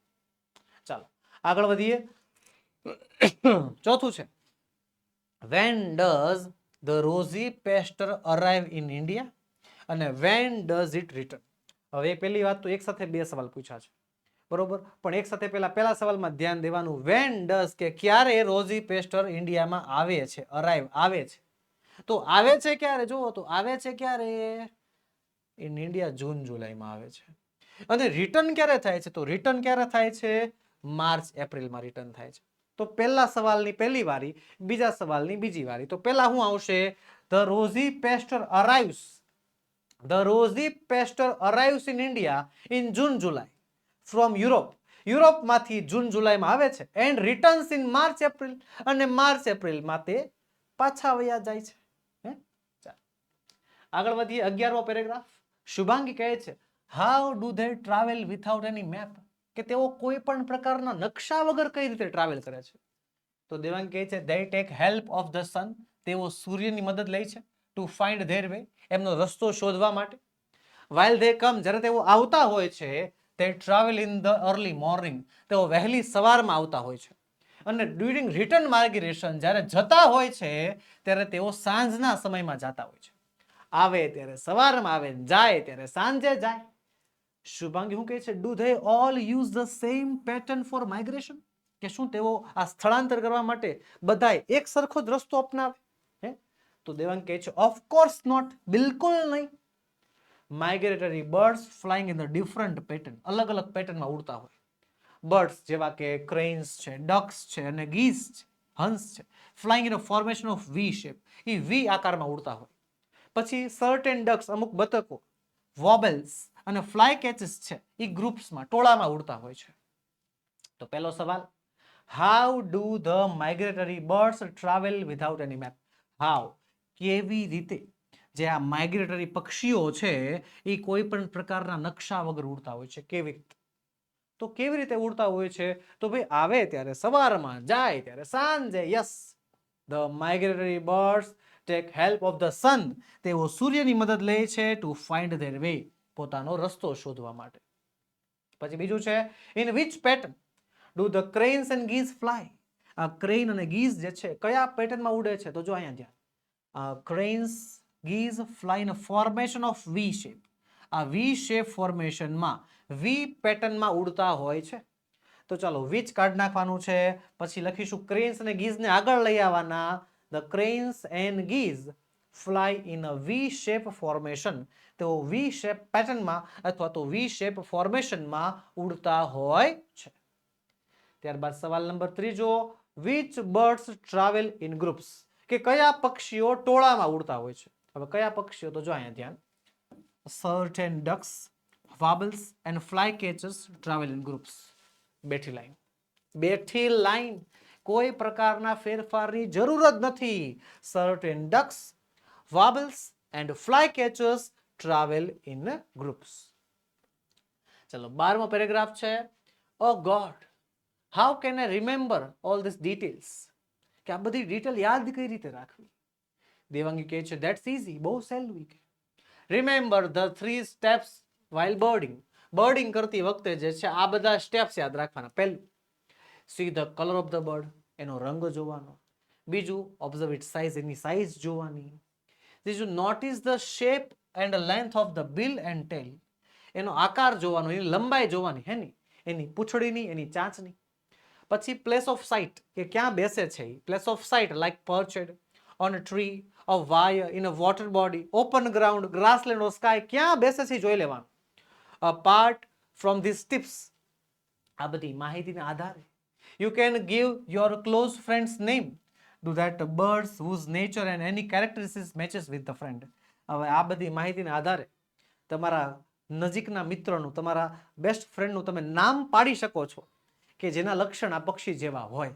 રેડી? તો પહેલો સવાલ છે, what things should you observe while birding? હાલો, વોટ થિંગ, કઈ કઈ વસ્તુઓ, શુડ યુ ઓબ્ઝર્વ, તમારે ધ્યાનમાં લેવી જોઈએ, વાઇલ બર્ડિંગ, પક્ષી વિશે માહિતી મેળવતા હોય, બર્ડિંગ કરતા હોય ત્યારે તમે કઈ કઈ વસ્તુઓ ધ્યાનમાં લેવાની? કઈ કઈ વસ્તુઓ? રંગ જોવાનો, સાઇઝ જોવાનું, આ પૂંછડીનો આકાર જોવાનો ને ક્યાં બેસે છે તે જોવાનું, હે ને? આ બધી વસ્તુ લખીશું વાઇલ બર્ડિંગ. બર્ડિંગ કરતી વખતે we should observe the colour and the size of the bird, the shape and length of its bill and beak, and where it is perched, અને ક્યાં તે બેસે છે એ તમારે જોવાનું રહેશે. ચલો 13મું છે, મિત્રા કહે છે રિમેમ્બર શુભુ, કે શુભુ યાદ રાખજે, we need birds on the earth, આપણે આ પૃથ્વી ઉપર પક્ષીઓની જરૂર છે. કેસ, કારણ કે they eat up insects, કારણ કે તે જીવ જંતુને ખાઈ જાય છે. હાર્મફુલ ટુ અવર ક્રોપ્સ, જે આપણા પાક માટે નુકસાનકારક હોય ને એવા જીવ જંતુને ખાઈ જાય છે. They are also helpful in spreading of seeds, બીજનો ફેલાવો કરવા માટે પણ મદદરૂપ છે. દે એન્ટરટેન અસ, આપણને મનોરંજન આપે છે. વિથ ધેર સ્વીટ કોલ્સ, એમના મધુર અવાજથી. ટેક કેર ઓફ બર્ડ્સ, પક્ષીઓનું ધ્યાન રાખો. they are the true indicators of the healthy environment, કારણ કે તે એક સ્વસ્થ વાતાવરણના, સ્વસ્થ પર્યાવરણના એક સારા એવા સૂચકો છે. પહેલો સવાલ, how are birds useful two અસ? કેવી રીતે આ પક્ષીઓ આપણા માટે ઉપયોગી છે? કેવી રીતે? જો અહીંયા ધ્યાન, તેઓ ખાઈ જાય છે. Eat up insects harmful to our crops. આપણા પાકને જે નુકસાનકારક જંતુઓ હોય એને ખાઈ જાય છે. તો લખીશું, હાવ કાઢી નાખવાનું, આર ને બર્ડ્સ ને આમ ફેરવી નાખવાના. The birds are useful. કઈ રીતે? The birds eat up insects that are harmful to our crops. પછી બીજો ઉપયોગ જો, સ્પ્રેડિંગ ધ સીડ્સ, તો એ પણ લખવાનો, સ્પ્રેડ સીડ્સ. એન્ડ આપણને એન્ટરટેન કરે છે ને, and entertain us with their sweet calls. બરોબર. ચલો આગળ બીજો સવાલ છે, birds are the true indicators of. હવે આ તો આવડે હો, આ આવડે. હાલો ફટાફટ કમેન્ટ બોક્સમાં જણાવો. અહીંયા છે પેરેગ્રાફ, અહીંયા છે સવાલ, અને જવાબ તો મને દેખાઈ પણ ગયો છે. અધૂરું વાક્ય જ ખાલી પૂરું કરવાનું છે, બીજું કશું કરવાની જરૂર નથી. હાલો ફટાફટ જણાવો શું આવશે જવાબ. અધૂરું વાક્ય ખાલી પૂરું કરવાનું છે. હાલો બોલો શું આવશે? The true indicators of મળી જ જાય ને. અહીંયા રહ્યું, a healthy environment. પતી ગયું. ચાલો આગળ વધીએ એની પહેલા વહાલા વિદ્યાર્થી મિત્રો, તમારા માટે ખાસ નોંધ, ધોરણ 3 થી 12. જી હા, ધોરણ 3 થી 12 ની નીચેની બધી જ પીડીએફ અને પીપીટી તમારા માટે તૈયાર છે, જે તમે અમારી પાસેથી મેળવી શકો છો. તમને મળશે સ્વ અધ્યયન પોથીનું સોલ્યુશન, સમજૂતી પ્લસ સ્વાધ્યાયનું સોલ્યુશન, ગાલા સ્વાધ્યાય પોથીનું સંપૂર્ણ સોલ્યુશન, પ્રોજેક્ટ પ્રવૃત્તિ બુકનું સંપૂર્ણ સોલ્યુશન, પ્રયોગ પોથી અને ભૂગોળ પોથી, અંગ્રેજી ગ્રામરનું સોલ્યુશન, યુનિટ ટેસ્ટ અને આઈએમપી પ્રશ્નો, સાથે અસાઇનમેન્ટ અને તેના પેપર્સ. આ બધી વસ્તુ, આ બધી જ પીડીએફ, આ બધી પીપીટી તમારા માટે તૈયાર છે, જે તમે અમારી પાસેથી મંગાવી શકો છો. આજે જ કોન્ટેક્ટ કરો આપણો મોબાઈલ નંબર 7046222254 પર, અને તમે વોટ્સએપ પરથી આ પીડીએફ અને પીપીટી મેળવી શકો છો. એપ્લિકેશન પરથી જોઈએ છે તોય મળી જશે. આપણી application ocean coaching classes download કરવાની લિંક નીચે વિડીયોના ડિસ્ક્રિપ્શન બોક્સ પર આપી છે, એમાંથી પણ તમે આ બધી પીડીએફ કે પીપીટી ડાઉનલોડ કરી શકો છો. ચાલો આગળ વધીએ. આગળ આપણો બીજો પ્રશ્ન છે, write the whether the sentences are true or false. નીચેના વાક્યો સાચા છે કે ખોટા લખવાના છે. But this game will be not played by me alone. આ ગેમ હું એકલા નહીં રમું. ચોખ્ખી જ વાત છે ભાઈ, આ ગેમ હું એકલા નહીં રમું. કેમ ભાઈ? તમારે જવાબ આપવાના છે ને ભાઈ. આપણી ઓશન કોચિંગ ક્લાસીસ આપણી યુટ્યુબ ચેનલ પર તમને માત્ર સોલ્યુશન નહીં, તમને મળે છે સમજૂતી સાથે સોલ્યુશન. સમજૂતીમાં ભાગ તમારે પણ લેવાનો હોય ને. તો વાલા વિદ્યાર્થી મિત્રો, નાનકડી એવી વિનંતી છે કે જેટલા પણ ટ્રુ ફોલ્સ છે ને બધાના સાથે સાથે તમારે પણ જવાબ દેતા જવાના. ફોન વાડો હોય તો ઊભો કરી નાખજો, સાથે જવાબ લખતા જાજો, એટલે તમને પણ સમજૂતી મળે અને લાંબા સમય સુધી જવાબ તમને યાદ રહે. ખોટું પડશે ટ્રુ ફોલ્સ તો તમારા માટે જ ફાયદો છે, યાદ રહેશે કે આ ભૂલ પડી છે. સાચું પડે તો કોન્ફિડન્સમાં વધારો તો તમારો થવાનો છે ને. ચાલો કરીએ ચાલુ. પહેલું, Devangi is a student of biology. Devangi બાયોલોજીની વિદ્યાર્થી. અત્યારે બોલો ટ્રુ આવે કે ફોલ્સ? ફોલ્સ આવશે કે ટ્રુ? ટ્રુ કે ફોલ્સ? ફોલ્સ કે ટ્રુ? બોલો ફટાફટ શું આવશે? આવશે ફોલ્સ. કેમ? કારણ કે બાયોલોજી નહીં, ઝૂલોજીની વિદ્યાર્થી હતી. ત્યારબાદ આગળ, the female bird is dull in comparison with the male. જે ફિમેલ હોય છે, જે સ્ત્રી હોય છે, એ ડલ હોય છે, ઝાંખી હોય છે, ઇન કમ્પેરિઝન વિથ ધ મેલ, પુરુષોની સરખામણીમાં. પુરુષોની સરખામણીમાં જે ફિમેલ હોય છે એ ઝાંખી હોય છે. ઝાંખી હોય છે, સાચી વાત છે. ઘણાને ખોટું લાગ્યું હશે, છોકરીઓને, પણ છે સાચું. હા, પુરુષો હોય અમારા રૂપાળા. પછી, the female bird is dull so that it can hide itself from the hunters. કે જે ફિમેલ છે, જે સ્ત્રી છે, એ ડલ હોય છે, ઝાંખી હોય છે, કે જેથી તે પોતાને સંતાડી શકે. શેનાથી? હન્ટર્સથી, શિકારીઓથી સંતાડી શકે. તો યસ, વાત સાચી છે. ત્યારબાદ, ધ ટેલર બર્ડ, કે જે દરજીડો છે, સ્ટીચીસ ઇટ્સ નેસ્ટ, પોતાનો માળો બાંધે છે ગ્રાસથી અને ટ્વિંગ્સથી. તો ખોટી વાત છે. દરજીડો પોતાનો માળો પાંદડાને સીવીને બનાવે છે, ઘાસને સીવીને નહીં. પાંચમું છે, ધ ઇન્ડિયન ગ્રે હોર્નબિલ્સ બીક has extra portion like a horn. સવાલ સમજો, વાક્ય સમજો. કે જે ઇન્ડિયન ગ્રે હોર્નબિલ છે, એની જે ચાંચ છે, એ ચાંચમાં એક્સ્ટ્રા પોર્શન, એક અલગથી જગ્યા રહેલી છે. કોના જેવી જગ્યા? લાઇક અ હોર્ન, એટલે કે શિંગડા જેવી જગ્યા છે. ઇન્ડિયન ગ્રે હોર્નબિલની બીકમાં, એની ચાંચમાં શિંગડા જેવી અલગથી જગ્યા હોય છે. તો યસ, આ વાત એ સાચી છે, ટ્રુ આવશે. વહાલા વિદ્યાર્થી મિત્રો, જેવું ટ્રુ ફોલ્સ ની સવાલ તમને દેખાય, જવાબ તમારે તમારી રીતે લખતો જવાનો છે, એટલે સાથે સાથે તમને પણ સોલ્યુશન મળતું રહે. ઓકે, ચાલો. છઠ્ઠું છે, the tailor bird is known as a sugari in Gujarati. કે ટેલર બર્ડને ગુજરાતીમાં સુગરીના નામે ઓળખાય છે. સુગરી નામે ઓળખાય છે? ખોટું ખોટું ખોટું ખોટું. ટેલર બર્ડને શું કહેવાય? પેલા તો સુગરી ન કહેવાય, વાત સાચી, ખોટું છે. કહેવાય શું કહેવાય ગુજરાતીમાં? કમેન્ટ બોક્સમાં જરાક જણાવજો ને શું કહેવાય, મને ભૂલાઈ ગયું છે. ચાલો. The male weaver bird builds a nest. કે મેલ વીવર બર્ડ જે પુરુષ છે એ માળો બાંધે છે, તો વાત સાચી છે, એને જ શરૂઆત કરવી પડે. પછી ધ વલ્ચર એટલે કે જે ગીધ છે, ગીધ આર કોલ્ડ સ્કેવેન્જર્સ. ગીધને લોકો સફાઈ કામદાર, સ્કેવેન્જર્સ એટલે શું થાય? સફાઈ કામદાર, સ્કેવેન્જર્સના નામે ઓળખે છે. ગીધને લોકો સ્કેવેન્જર્સના નામે ઓળખે છે, તો યસ, વાત સાચી છે. કેમ? કારણ કે તે આપણું આસપાસનું વાતાવરણ સાફ કરે છે. પછીનું અ વલ્ચર્સ બીક, કે જે ગીધની ચાંચ છે, ઇઝ ડિઝાઇન્ડ, એ એવી રીતે ડિઝાઇન કરેલી છે ટુ ટીયર ફ્લેશ, કે એ માંસને ફાડી શકે. તો યસ, સાચું છે. એની જે ચાંચ છે એ બહુ જ તીક્ષ્ણ હોય છે, બહુ ધારદાર હોય છે. પછી માઇગ્રેટરી બર્ડ્સ, કે જે સ્થળાંતર કરતા પક્ષીઓ છે, યાયાવર પક્ષીઓ છે, tech help of the sun, તે સૂર્યનો સહારો લે છે ટુ ફાઇન્ડ ધેર વે, એમનો માર્ગ શોધવા માટે, તેમનો રસ્તો શોધવા માટે તેઓ સૂર્યનો સહારો લેતા હોય છે. તો યસ, વાત સાચી છે, સૂર્યનો સહારો લે છે. આવે ત્યારે સવારમાં ને જાય ત્યારે સાંજના સમયે તે ઉડતા હોય છે. ચાલો આગળ વધીશું. આગળ ત્રીજો પ્રશ્ન છે, ફિલિંગ ધ બ્લેન્ક્સ. ખાલી જગ્યા પૂરવાની છે. Selecting the correct words from the brackets. કૌંસમાંથી યોગ્ય શબ્દો પસંદ કરીને ખાલી જગ્યા પૂરતી જવાની છે. ને હું એમ કહીશ, આખા પેપરનો સૌથી સહેલો પ્રશ્ન છે. કેમ? કારણ કે જે તમારે ખાલી જગ્યામાં જવાબો લખવાના છે, એ જવાબ તમને ઉપર કૌંસમાં આપેલા હોય છે. ચલો, પહેલા શું કરવાનું? કૌંસમાં જે કાંઈ પણ શબ્દો છે એને જોઈ લેવાના, પછી ખાલી જગ્યામાં આગળ વધવાનું. કૌંસમાં શબ્દો છે ટાસ્ક એટલે કે સોંપવામાં આવેલું કાર્ય, સ્ટ્રેન્જ એટલે કે વિચિત્ર, કેરિંગ એટલે થાય છે ધ્યાન રાખે એવું, અને બિહેવિયર એટલે થાય છે સ્વભાવ.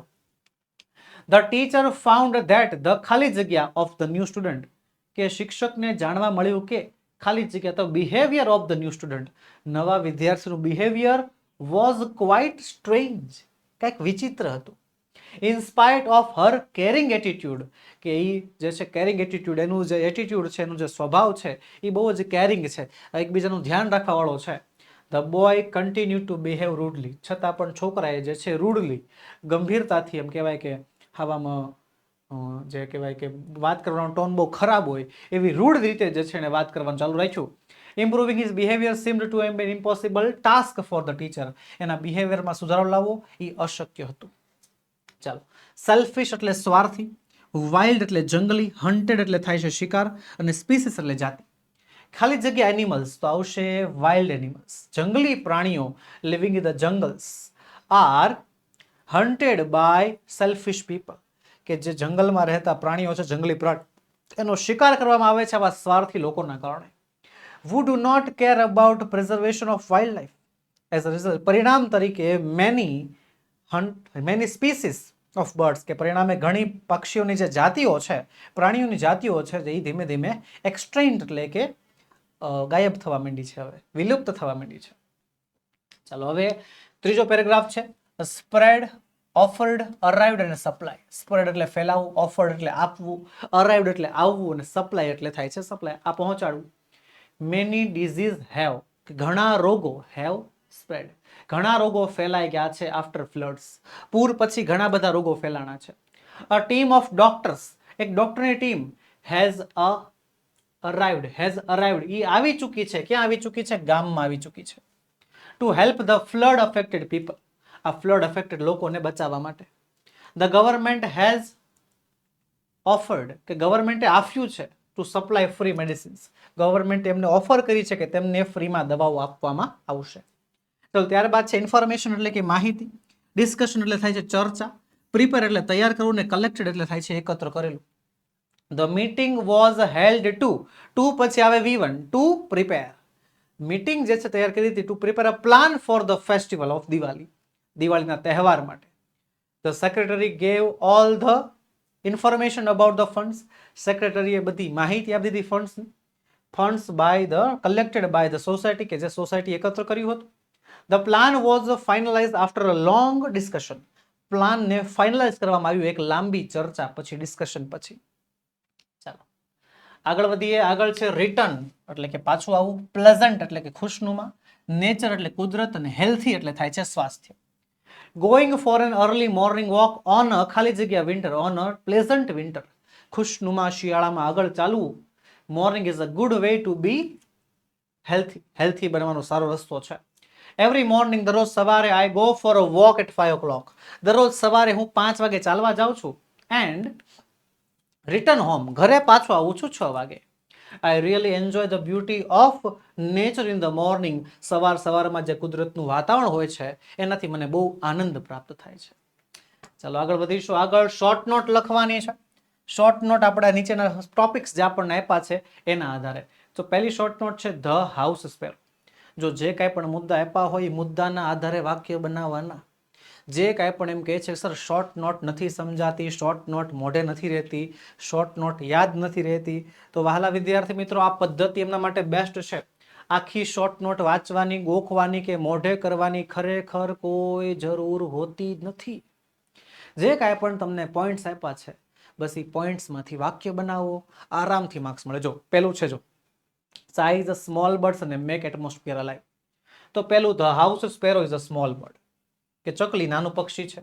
It is very friendly bird, બહુ જ જે છે રમતિયાળ પક્ષી છે. It makes the atmosphere alive by its constant chirping, પોતાના ચહચહાટથી વાતાવરણને જીવંત બનાવે છે. 3 મુદ્દા 3 વાક્ય બની ગયા.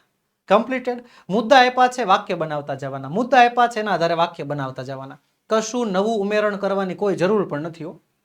આખી શોર્ટ નોટ મોઢે કરવી પણ ન પડે, ખાલી વાક્ય કઈ રીતે બનાવવાના ને બસ એટલું જ શીખવાનું હોય. પછી જો બીજો મુદ્દો શું કહે છે, live around human beings, live around human beings, માણસોની આસપાસ રહે છે, ફીલ સેફ અને ડિસ્ટ્રોયડ ઇટ્સ હોમ. તો પેલું, it likes to live around human beings, કે ચકલીને આપણા આસપાસ રહેવું ગમે છે. જરાક જો ધ્યાનથી, લાઈવ અરાઉન્ડ હ્યુમન બીંગ્સ મેં અહીં એટલું જ લખ્યું છે. મેં બીજું કાંઈ વધારાનું ઉમેરણ કર્યું જ નથી, ખાલી એટલું જ ઉમેર્યું છે. ઇટ લાઇક્સ ટુ લીવ, અહીંયાથી પાછળ બેઠું છે. Feels safe, it feels safe in living with us, એને આપણી સાથે રહેવામાં સુરક્ષિત મહેસૂસ થાય છે. પછી destroyed home, but we have destroyed its home, પણ આપણે એમનું ઘર તો બરબાદ કરી નાખ્યું છે. આવ્યા હે? હાલો જો એના પછીના મુદ્દા શું છે, જો design our home in the bird can not enter અને વી કેપ ધેમ અવે ફ્રોમ અવર પ્રિમિસીસ. લખીએ કે વી ડિઝાઇન્ડ અવર હોમ, જો આગળ વી લખી નાખ્યું, we design our houses in such a way that a sparrow can not enter into our house, કે આપણે આપણા ઘર એવી રીતે ડિઝાઇન કરીએ છીએ કે ચકલી આપણા ઘરની અંદર પ્રવેશી શકતી નથી. આ જેટલું અંડરલાઈન કર્યું છે એટલું મેં ખાલી લખ્યું છે, બાકીનું મને મુદ્દામાંથી બેઠું મળી ગયું છે. પછી વી કીપ ધેમ અવે, તો we keep sparrows away from our premises, ધેમની જગ્યાએ સ્પેરોસ લખી નાખ્યું. કોણ કહે છે અઘરું છે આવે, કે કોણ કહે છે? મુદ્દાના આધારે વાક્ય, મુદ્દામાંથી જ બેઠું વાક્ય, કાંઈ નથી કરવું પડતું. પછી સો લેસ ઇન નંબર અને people prepare sparrow nest feed them. તો ચાલો પેલું વાક્ય હું લખીશું, એઝ અ રિઝલ્ટ, પરિણામ સ્વરૂપે we see less number of sparrows. Now, પરિણામે આપણને ચકલીઓ ઓછી જોવા મળે છે. પછી we can prepare sparrow nests with cardboard box, પુઠ્ઠાની મદદથી, બોક્સની મદદથી આપણે એના માળા બનાવી શકીએ. અને feed them with grains and water, એને અનાજને પાણી આપી શકીએ. મુદ્દા છે, વાક્ય છે, બરોબર. અને હા, આ કોઈ સામાજિક વિજ્ઞાનનો સવાલ નથી કે ખરેખર આ મુદ્દા પ્રમાણે લખવાનું હોય, બરોબર. સેવ ધેમ ફ્રોમ એક્સટિંક્શન, અને વિલુપ્ત થતા અટકાવી શકાય છે. This will attract sparrows to live among us. It will save the house sparrow from extinction. અને આવી રીતે મુદ્દા પ્રમાણે ખરેખર લખવાનું કેવી રીતે? આવી રીતે. તમે જોઈને મને ખાલી એટલું કહો, મેં આમાંથી એકય શબ્દ બહારથી ગોઈતો હોય તો. મને તમામ મુદ્દા મળી ક્યાંથી ગયા? શોર્ટ નોટના નામની નીચે જે કાંઈ પણ પોઈન્ટ્સ આપ્યા હતા ને એમાંથી. I want to promise right now, મારે હાલમાં તમારી પાસેથી આ વચન જોઈએ છે. શું વચન જોઈએ છે? પહેલી વાત તો જે કાંઈ પણ એમ કહો છો કે સર આ શોર્ટ નોટ નથી આવડતી, આ શોર્ટ નોટ જે છે મારા બસની વાત નથી, આ શોર્ટ નોટ વાંચી નથી, આ શોર્ટ નોટ મોઢે જ નથી કરી, કોઈ દિવસ ધ્યાન જ નથી દીધું, એ બધાય બહાનાનો હવે અંત આવવો જોઈએ. હા, બહાના, યોગ્ય શબ્દ સાંભળો તમે, બહાના. એ બધાય બહાનાનો હવે તળિયેથી અંત જોશે મારે. કેમ? એકવાર ધ્યાનથી જુઓ. આ શોર્ટ નોટમાં આપણે કર્યું, હું કાંઈ જ નથી કર્યું. ખાલી જે મુદ્દાઓ આપ્યા હતા, ખાલી જે પોઈન્ટ્સ આપ્યા હતા, અકોર્ડિંગ ટુ ધેમ એના આધારે આપણે ખાલી વાક્યો બનાવ્યા છે. બીજું બધું જે છે આપોઆપ થઈ ગયું. વધારે કશી મહેનત આપણે કરવી નથી પડી. તો બસ આ વસ્તુને ખાસ ધ્યાનમાં રાખવાની છે તમારે. ઓકે, ચાલો આગળ વધીશું. બીજો પેરેગ્રાફ છે આપણો, ધ વીવર બર્ડ્સ નેસ્ટ, એટલે કે વીવર બર્ડનો માળો. ચાલો મુદ્દા આપણને આપ્યા છે. હે, હાલો પહેલું, what is it called in Gujarati? ગુજરાતીમાં શું કહેવાય? સ્મોલ બર્ડ છે gifted with the skill of weaving nest. ચાલો પહેલું, the weaver bird known as a sugri in Gujarati. ગુજરાતીમાં સુગ્રી કહેવાય. સ્મોલ બર્ડ તો it is a small bird, અને gifted it is a gifted with the skill of weaving nest. માળા ગૂંથવાનું એને વરદાન છે, એમને કળા શીખવાડેલી છે. સિમ્પલ. બીજો મુદ્દો હાલો, કે prefers long thread like grass to leave build the nest, અને male weaver bird build the nest. મુદ્દા જ છે, બેઠું છે, પ્રિફેર્સ ને આગળ ઇટ લગાડી દીધું. It prefers long thread like grass leaves to build its nest. બીજો મુદ્દો, male weaver bird, the male weaver bird builds the nest. એકવાર જરાક ધ્યાનથી જો, આમાં ફેર કેટલો છે. અહીંયા આગળ મેં ઈટ લગાડ્યું ને આમાં આગળ ધ લગાડ્યું. કશું નથી કરવું પડ્યું મારે, ખરેખર કઈ ફેરફારની વધારે જરૂર જ નથી. પછી the male invites female for pairing when nest is half completed. Simple. It takes nearly 18 days to complete the nest building. Nest બનાવવામાં, માળો બનાવવામાં લગભગ 18 દિવસ લાગે. અને when the nest is half completed, જ્યારે માળો અડધો તૈયાર થઈ જાય, the male invites female for pairing by its song. પોતાના ગીત વડે જોડી બનાવવા માટે બોલાવે છે. પછી તો જો female approves, they complete the nest. તો ભાઈ if she accept the nest, કે જો પેલી જે સ્ત્રી છે એ માળાને સ્વીકારે, both of them finish the nest, બંને મળીને માળો પૂરો કરે. અને પછી if female disapproves, જો ના પાડ દે, માળો અધૂરો રહી જાય. if she doesn't, જો પેલી સ્ત્રીને માળો પસંદ ન આવે, the nest is abandoned, માળો અધૂરો રહી જાય છે. therefore a male often makes many nests during the nesting season. એટલા માટે પુરુષને વધારે પડતા માળા બનાવવા પડે છે, એક કરતા વધારે માળા બનાવવા પડે છે. કાંઈ વધારાની માથાકૂટ કરી મેં આમાં? કાંઈ જ નહીં. પતી ગયું. લ્યો, આવી રીતે આખી શોર્ટ નોટ લખી નાખવાની. લ્યો, આ જે મુદ્દા તમને આપ્યા હોય, નીચે જે સવાલો આપ્યા હોય, એ માત્ર સવાલોના જવાબ લખવાના, મુદ્દાના વાક્ય બનાવવાના, બીજું કશું કરવાની જરૂર જ નથી. બરોબર છે. શોર્ટ નોટની ઉપાધિને હવે તળિયેથી ઉખાડીને ઘા કરવાની થાય છે. કેમ? કારણ કે એનું બ્રહ્માસ્ત્ર, એનું રામબાણ તમને અત્યારે શીખવાડી રહ્યો છું કે ખરેખર કઈ રીતે શોર્ટ નોટને આખે આખી લખી શકાય. 3 માંથી 3 માર્ક્સ તમે કેવી રીતે મેળવી શકો. રેડી? આગળની શોર્ટ નોટ આપણને આપી છે. ત્રીજું, માઇગ્રેટરી બર્ડ્સ, સ્થળાંતર કરતા પક્ષીઓ. મુદ્દા આપણી નજર સામે છે. ચાલો, પહેલો છે, thousands of birds migrate from Europe, Siberia and other cold countries. મુદ્દો, every year, દર વર્ષે thousands of birds migrate to India from cold regions of Europe, Siberia and other countries. Simple. ચલો, બીજું છે, pelicans, crane, various ducks and rosy pasture. પક્ષીઓના નામ લખેલા છે, લખીશું. birds like pelicans, cranes, various ducks and rosy pastures travel thousands of kilometers to fly in India. ભારતમાં ઉડીને આવે છે. પછીની વાત, તો પછી છે જો, tech help of the sun to find their way. પોતાનો માર્ગ શોધવા માટે સૂર્યની મદદ લે છે. Yes, the migratory birds tech help of the sun to find their way. એમનો માર્ગ શોધવા માટે સૂર્યની મદદ લેવામાં આવે છે. ત્યારબાદ, while coming, આવતા હોય ત્યારે, they travel in the morning, તેઓ સવારમાં ટ્રાવેલ કરતા હોય, અને જ્યારે જતા હોય છે, રિટર્ન જતા હોય છે, they fly in the evening, સાંજે માઇગ્રેશન કરતા હોય છે. Migratory birds flying in the different patterns, અલગ અલગ પેટર્નમાં ઉડતા હોય. ચલો, એ મુદ્દો આગળ આવી ગયો. સિમ્પલ. બર્ડ્સ જેવા કે ક્રેન છે, ડક્સ છે, ગીઝ છે, એ ફોર્મેશન ઓફ વી શેપમાં ઉડતા હોય. અને અમુક ડક છે, certain ducks, wobbles and fly catches છે, તે ગ્રુપમાં ઉડતા હોય છે. પેટર્ન લખી નાખી. સિમ્પલ. કમ્પ્લીટેડ. આવી રીતે આખી શોર્ટ નોટ તૈયાર કરવાની છે. આગળની શોર્ટ નોટ છે, short note number 4, the vulture, ગીધની શોર્ટ નોટ. મુદ્દા આપણને આપ્યા છે, સવાલો આપ્યા છે, બરોબર છે. તો સવાલો આપ્યા હોય તો શું કરવાનું? માત્ર સવાલોના જવાબ આપવાના. પહેલો સવાલ, why do people not like the vulture? શા માટે લોકોને ગીધ પસંદ નથી? લખીએ. People do not like vulture because they eat carcasses or dead animals. કારણ કે તે જે વલ્ચર્સ છે, ગીધ જે છે, એ સડેલા અને મૃત પ્રાણીઓને ખાય છે. કારણ કહી દીધું. બીજો સવાલ, વાય આર ધે કોલ્ડ સ્કેવેન્જર્સ? એને સફાઈ કામદાર શા માટે કહેવાય? હવે સફાઈ કામદાર કહેવાનું કારણ કે એ જે આ બધું મરેલું અને સડેલું ખાય છે એટલે પર્યાવરણ સાફ કરી નાખે છે. લખવાનું. But they clean our surrounding by eating rotten dead bodies.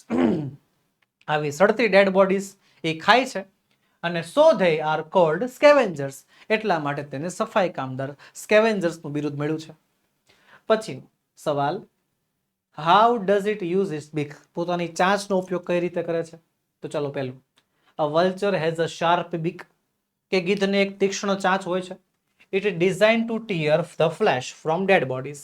Dead bodies માંથી જે છે એ માંસને ફાડવા માટે એનો ઉપયોગ કરે છે. પછી છે, why do we see very few vultures now? આપણને કેમ બહુ ઓછા ગીધ દેખાય છે? કારણ. But today we see very few vultures. આજે આપણને બહુ ઓછા ગીધ દેખાય છે. People use a medicine. કારણ કે લોકો એક દવા વાપરે છે called diclofenac to cure sick cattle. When the cattle dies, જ્યારે મૃત્યુ પામે, the vulture eats its body. Vulture એની બોડીને ખાઈ જાય છે. ચાલો પછીનો સવાલ છે, how does declofenac harmful to vultures? કેવી રીતે નુકસાનકારક છે? Declofenac is very harmful them. એના માટે બહુ જ નુકસાનકારક છે. So after eating such a flesh, આવું માંસ ખાવાના કારણે, they slowly die within a few days. થોડા જ દિવસોમાં તેમની મૃત્યુ થઈ જાય છે. અને nearly 97% of the vulture population, લગભગ 97% જેટલી જે ગીધની વસ્તી છે, is lost in this way. આ રીતે મૃત્યુ પામી છે. સિમ્પલ. આખી શોર્ટ નોટ તૈયાર. ચલો પછીની જે પાંચમો કહે છે, જોઈન ધ સેન્ટેન્સીસ. વાક્યોને જોડો યુઝિંગ ધ કરેક્ટ કન્જક્શન્સ. યોગ્ય સંયોજકોનો ઉપયોગ કરીને વાક્યને જોડવાનું કહ્યું છે. યોગ્ય સંયોજકો વાપરવાના છે અને વાક્યને શું કરવાના છે? જોડવાના છે. તો ચાલો જોડીએ. હાલો પહેલું, the boy is in my class. છોકરો મારા ક્લાસમાં છે. હી વોન ધ રેસ. તે રેસ જીત્યો. તો પહેલા વાક્યમાં વાત કોની કરી છે? ધ બોયની. છોકરો મારા ક્લાસમાં છે, એ છોકરો. બીજા વાક્યમાં છે તો જો અહીંયા છે હી ના સ્થાને. જ્યારે હી એટલે કે કર્તાના સ્થાને હોય ત્યારે જવાબ આવે વુ. વુ વિચ વુઝ માંથી આવશે વુ. શું આવશે જવાબ? The boy who is in my class won the race. પેલો છોકરો કે જે મારા ક્લાસમાં છે તે રેસ જીતી ગયો છે. રેડી? આગળનો સવાલ છે, the girl has spoken to the teacher. કે છોકરીએ જે છે શિક્ષક સાથે વાત કરી. The bag is lost. એનું થેલો ખોવાઈ ગયો છે. બરોબર, હર બેગ ઇઝ ધ લોસ્ટ. તો પહેલા વાક્યમાં વાત કરી છે કોની? ધ ગર્લ એટલે કે છોકરીની. એ છોકરી બીજા વાક્યમાં હર એટલે કે સંબંધકના સ્થાને છે. સંબંધકના સ્થાને હોય એટલે વુઝ વડે જવાબ દેવો પડે કે જેનો થેલો. યસ. તો the girl whose bag is lost has spoken to the teacher. કે પેલી છોકરી કે જેનો થેલો, whose એટલે કે જેનો થેલો ખોવાઈ ગયો છે, એને શિક્ષક સાથે વાત કરી લીધી છે.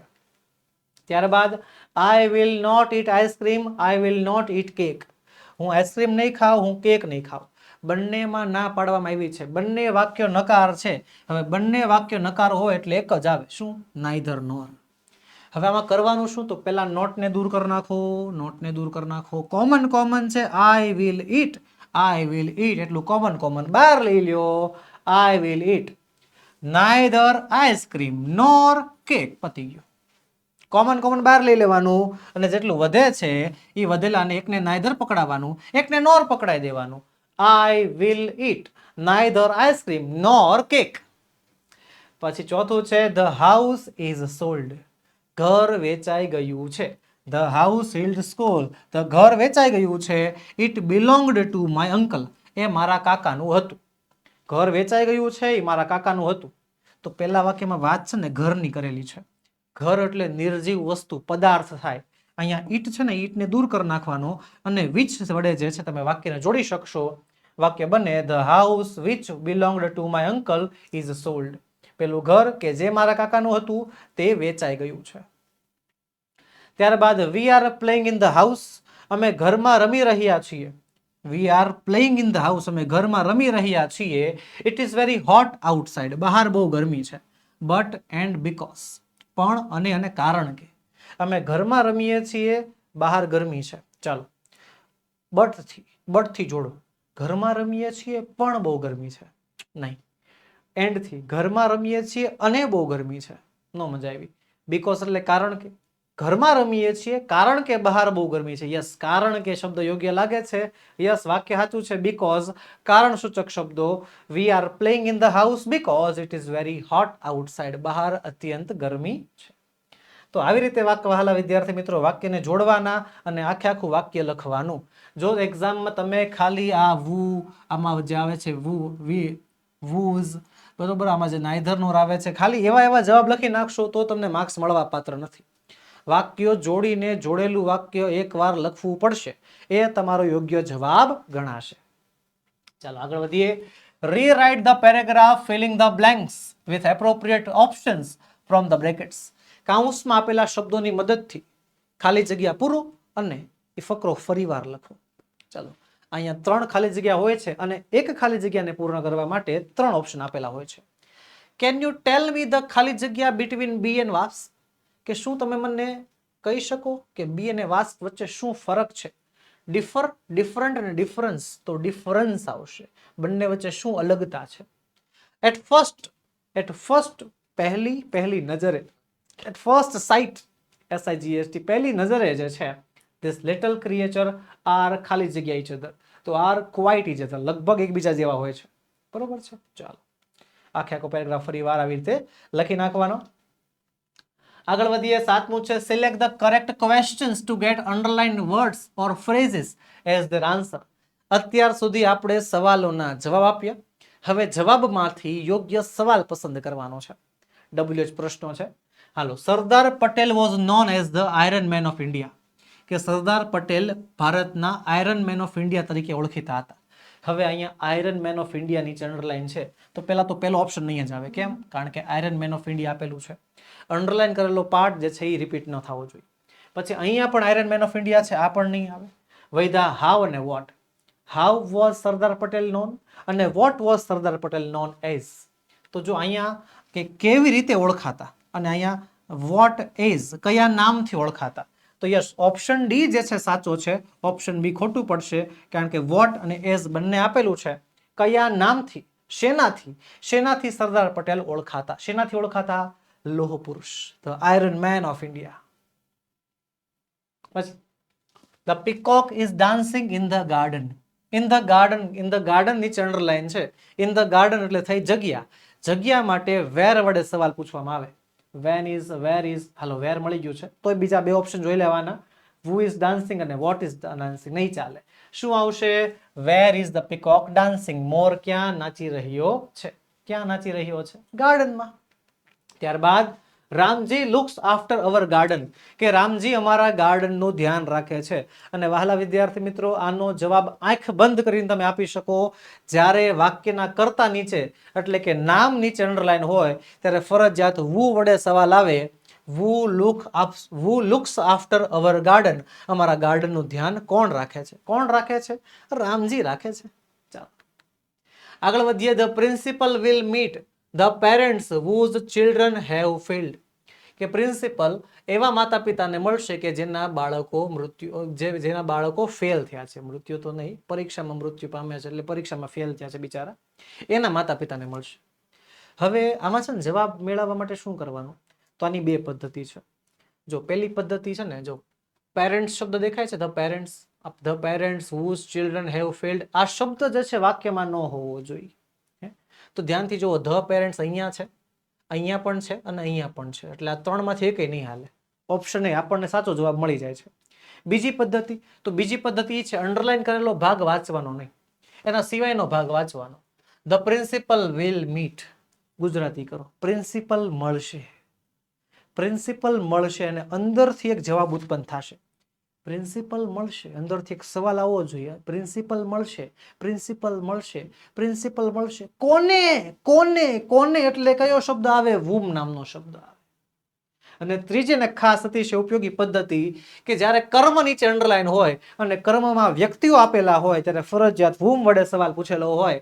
અહીંયા ધ પ્રિન્સિપલ કરતા મીટ ક્રિયાપદ અને ધ પેરેન્ટ્સ જે છે એ કર્મ છે.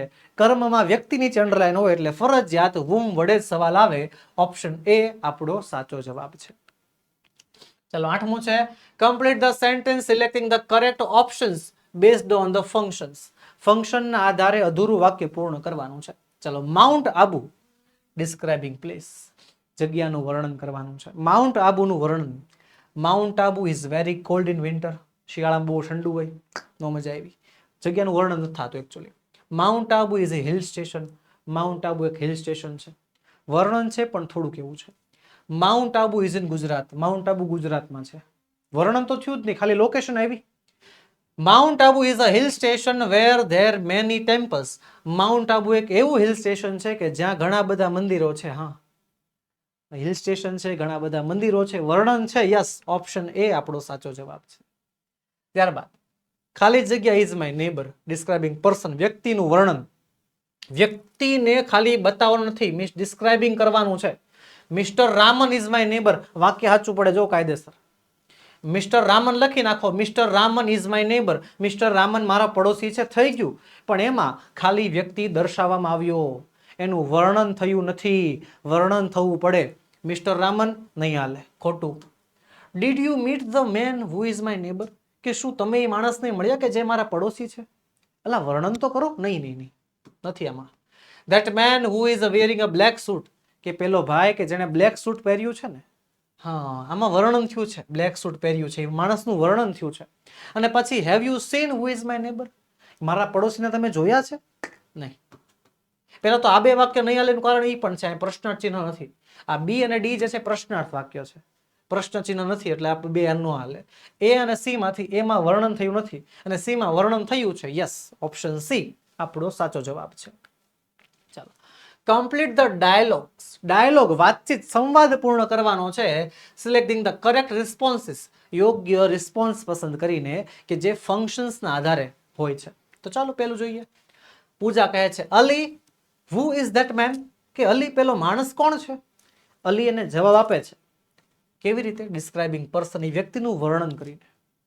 વર્ણન થવું જોઈએ. Okay, he is a fat main. તે જાડો માણસ છે. નથી થયું. He is the main who ones the book store. કે તે ઈ માણસ છે કે જેની પાસે બુક સ્ટોર છે, જે બુક સ્ટોરનો માલિક છે. માણસ છે જે બુક સ્ટોરનો માલિક છે. વર્ણન થઈ ગયું. ઓકે, સાઈડમાં મૂકીએ. He is running fast. ઓલો માણસ કોણ છે? બહુ ઝડપથી દોડે છે. કોઈ મતલબ જ નથી બનતો. પેલો માણસ કોણ છે? I do not know that man. હું નથી ઓળખતો. તો આ જવાબ હાવ નો હાલે. તમારી વ્યક્તિને ખરેખર ઓળખીને વર્ણન કરવાનું છે. એટલે ઓપ્શન બી આપણો સાચો જવાબ છે. ત્યારે છે બીજું. ભરત કહે છે what does your father do. તારા પપ્પા શું કરે છે? What does your father do. તારા પપ્પા શું કરે છે? અને રામ એનો જવાબ આપે છે પણ પ્લેસ, જગ્યાનું વર્ણન કરતા કરતા. તારા પપ્પા શું કરે છે? તો આઈ વિલ ફાઇન્ડ આઉટ. હું જાણીને કહું કે હું જાણી લઈશ. નો હાલે. જગ્યાની વાત જ નથી. તારા પપ્પા શું કરે છે? He works the whole day. એ આખો દિવસ કામ કરે. હવે આમ જોવા જાવ ને, જો ફંક્શનને ધ્યાનમાં ન લઈ તો આ જવાબ યોગ્ય છે. હા, આ જવાબ અને ડી જવાબ બંને જવાબ યોગ્ય છે. તારા પપ્પા શું કરે છે? તો એ આખો દિવસ કામ કરે છે. તારા પપ્પા શું કરે છે? એ એન્જિનિયર છે. He is an engineer. આ બંને જવાબ સાચા છે, બી અને ડી. પણ જો હવે તમે ફંક્શનને ધ્યાનમાં લ્યો છો તો ફંક્શનમાં પ્લેસ લખ્યું છે. જગ્યાનું વર્ણન થયેલું હોવું જોઈએ. કામનું થાય કે ન થાય, બાકી જગ્યા વર્ણવેલી હોવી જોઈએ. See he looks after the museum. એ મ્યુઝિયમનું ધ્યાન રાખે છે. That was built by the Maharaja of Bhavnagar. કે જે ભાવનગરના મહારાજાએ બનાવ્યો હતો. આવી ગયો જવાબ? યસ, ઓપ્શન સી આપણો સાચો જવાબ છે. હાલો પછી match the sentences with the correct functions. જોડકું જોડવાનું છે. જોડકું અહીંયા રહ્યું. તો જો જોડકું જોડવા માટે પહેલા છે ને પાર્ટ બી જોઈ લેવાનો, પહેલા પાર્ટ એ નહીં. આમાં છે ડિસ્ક્રાઇબિંગ પ્લેસ એટલે કે જગ્યાનું વર્ણન, અને બીજું છે ડિસ્ક્રાઇબિંગ પર્સન એટલે કે વ્યક્તિનું વર્ણન. ઓકે, હાલો પેલું. The boy who is giving a speech is my brother. કે પેલો છોકરો કે જે સ્પીચ આપે છે એ મારો ભાઈ છે. ભાઈનું વર્ણન થયું છે, છોકરાનું વર્ણન થયું છે. ડિસ્ક્રાઇબિંગ પર્સન આવશે. પછી સોમનાથ ટેમ્પલ, સોમનાથનું મંદિર, which is a famous Shiva temple is in Gujarat. સોમનાથના મંદિરનું વર્ણન થયું છે. મંદિરનું વર્ણન, મંદિર એટલે જગ્યા, ડિસ્ક્રાઇબિંગ પ્લેસ આવશે. અને ત્રીજું, Megha is a girl who is running the fastest in the race. Megha છોકરી છે કે જે સૌથી ઝડપથી દોડતી હતી. વર્ણન થયું છે કોનું? છોકરીનું, મેઘાનું, વ્યક્તિનું, ડિસ્ક્રાઇબિંગ પર્સન. જેનું વર્ણન થયું હોય, જેના વિશે વાત કરી હોય, એની વિશે વાત કરી નાખવાની, એનું જે છે અહીંયા જોડી દેવાનું. કમ્પ્લીટેડ. ચાલો આગળ વધીએ. Write a paragraph in about 125 words. નિબંધ લખવાનો છે ને નિબંધ છે ઇમ્પોર્ટન્સ ઓફ ટ્રીઝ, એટલે કે વૃક્ષોનું મહત્વ. અહીંયા જે આપણને મુદ્દા આપ્યા છે એ મુદ્દાનો તમે ખાસ ઉપયોગ કરીને જે છે નિબંધ લખી શકો છો. તમારી સમજૂતી માટે વહાલા વિદ્યાર્થી મિત્રો સરસ મજાનો નિબંધ તમારા માટે તૈયાર કર્યો છે. તો ખાલી એને જોવા નથી, સમજવાનું છે. Trees are man's best friend. વૃક્ષો માણસના સૌથી સારા મિત્રો છે. They protect the earth and gives us many useful things. તેઓ પૃથ્વીને બચાવે છે અને આપણને ઘણી બધી ઉપયોગી વસ્તુઓ આપે છે. ટ્રીઝ પ્રોવાઈડ, ટ્રીઝ આપણને આપે છે ફ્લાવર્સ એટલે કે ફૂલ આપે, ફળ આપે, લાકડું આપે, દવા આપે, રબર આપે, ચા આપે, કોફી આપે, મસાલા આપે અને ગમ આપે છે. કોટન એન્ડ જ્યુટ એટલે કે રૂ અને શણ are also obtained from the trees. એ પણ આપણને વૃક્ષોમાંથી જ મળે છે. ઓબ્ટેન્ડ મેળવવામાં આવે છે. They give us cool shade in summer. ઉનાળામાં ઠંડો છાંયો આપે છે. And keep the air fresh and clean, અને હવાને શુદ્ધ અને સ્વચ્છ રાખે છે. ત્યારબાદ ટ્રીઝ બ્રિંગ્સ રેઇન. વૃક્ષો જે છે વરસાદ લાવે છે. બાય એટ્રેક્ટિંગ ક્લાઉડ્સ, વાદળોને આકર્ષે છે. And help us to get good rainfall, અને સારો વરસાદ આપણને આપે છે. ધેર રૂટ્સ, તેમના જે મૂળ છે, હોલ્ડ ધ સોઇલ, જમીનને જકડી રાખે છે. ફિમલી, મજબૂતીથી. એન્ડ પ્રિવેન્ટ સોઇલ ઇરેશન, અને જમીનને ધોવાણથી અટકાવે છે. ઇન ધીસ વે, આ રીતે trees preserve the fertility of the soil. આ રીતે જે જમીન છે એ જમીનની જે ફળદ્રુપતા, ફર્ટિલિટી છે, એને જાળવી રાખે છે. They also control floods and keep the balance of nature. તે ફ્લડ્સ એટલે કે પૂરને કંટ્રોલ કરે છે અને પ્રકૃતિને બેલેન્સ કરે છે, પ્રકૃતિને બચાવે છે. ચલો, trees are also shelter for birds and animals. કે જે ટ્રીઝ છે, વૃક્ષો છે, તે પ્રાણીઓ અને પક્ષીઓ માટે શેલ્ટર છે, આશ્રય સ્થાનનું કામ કરે છે. They make our surrounding beautiful. તેઓ આપણા આસપાસના વાતાવરણને બહુ જ સુંદર બનાવે છે. એન્ડ પીસફુલ, અને શાંત બનાવે છે. વિથઆઉટ ટ્રીઝ, વૃક્ષો વગર લાઈફ કેન નોટ એક્ઝિસ્ટ, જીવન શક્ય નથી. ઇફ વી કટ ટ્રીઝ રેકલેસલી, કે જો હવે આપણી નિર્દયી રીતે આપણે વૃક્ષો કાપતા રહેશું, land will turn into a desert, તો જમીન રણમાં પરિવર્તન પામશે. We would lose pure air, આપણે શુદ્ધ હવા, ક્લીન વોટર, શુદ્ધ પાણી, ખોરાક, કપડાં અને રહેઠાણ જે છે, રહેઠાણ વગરના થઈ જશું. આ બધું ગુમાવી બેસશું. Our environment will be in a danger and so will our lives. આપણું પર્યાવરણ અને આપણું જીવન બધું ખતરામાં મુકાઈ જશે. We must protect trees because saving trees means saving our environment. આપણે વૃક્ષો બચાવવા જોઈએ, કારણ કે વૃક્ષો બચાવવાનો મતલબ થાય છે આપણું પર્યાવરણ બચાવવું એન્ડ અવર ફ્યુચર, આપણું ભવિષ્ય બચાવવું. તો આ હતું ઇમ્પોર્ટન્સ ઓફ ટ્રીઝ. સિમ્પલ. અથવામાં નિબંધ આપ્યો છે એનિમલ્સ મેન્સ બેસ્ટ ફ્રેન્ડ. બે માંથી કોઈ પણ એક નિબંધ તમે લખી શકો છો. બીજો નિબંધ તમને સમજાવું છું. જો આ મુદ્દા આપ્યા છે. હા, animals are very helpful to man. Animals જે છે એ પ્રાણીઓ જે છે માણસ માટે બહુ જ ઉપયોગી છે. They have been our friends for many years. ઘણા વર્ષોથી આપણા મિત્રો રહ્યા છે. Different animals give us different things. અલગ અલગ પ્રાણીઓ આપણને અલગ અલગ વસ્તુ આપે છે. Cows, buffaloes and goats give us milk. ગાય છે, ભેંસ છે, બકરી છે, આપણને દૂધ આપે. Hens, મરઘી જે છે આપણને ઈંડા આપે છે. Sheep give us wool, કે જે ઘેટું છે આપણને ઊન આપે. Dogs guard our houses, કૂતરો આપણા ઘરની રખવાળી કરે. And are loyal friends, આપણા વફાદાર મિત્રો પણ છે તે. Horses, camels, oxen and donkeys, કે ઘોડા, હાંડિયા, પછી બળદ અને ગધેડા જે છે એ કોલ્ડ બેસ્ટ્સ ઓફ બર્ડન. બરોબર છે. એ ભાર ઉચકતા વાહનો કહેવાય છે, બીકોઝ દે કેરી લોટ્સ, કારણ કે તે ભાર ઉચકે છે ને હેલ્પ ઇન ફાર્મિંગ, અને આપણી ફાર્મિંગમાં, ખેતીમાં આપણી મદદ કરે છે. ઇન ધીસ વે, આ રીતે animals give us food, clothing and help in work. આ રીતે આપણા જમવામાં, આપણા કપડામાં, આપણા કામમાં આપણી ઘણી બધી મદદ કરે છે. ત્યારબાદ લખીશું બટ મેની ટાઈમ્સ, પણ ઘણી વખત, man is cruel to animals, માણસ જે છે પ્રાણીઓ માટે ક્રૂર થઈ જાય છે. સમ પીપલ બીટ ધેમ, અમુક લોકો એને મારે છે.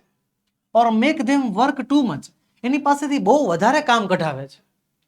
Many animals are hunted for skin, ઘણા પ્રાણીઓનો તો શિકાર થાય છે એની સ્કિન માટે, એની ચામડી માટે, હોર્ન્સ, એના શિંગડા માટે, ઓર ફન, ખાલી મજા માટે, આનંદ માટે. ધીસ ઇઝ વેરી રોંગ, આ બહુ જ ખોટું છે. Because animals can not speak, કારણ કે પ્રાણીઓ બોલતા નથી. But they also feel pain, પણ એમને પણ દર્દ તો થાય ને.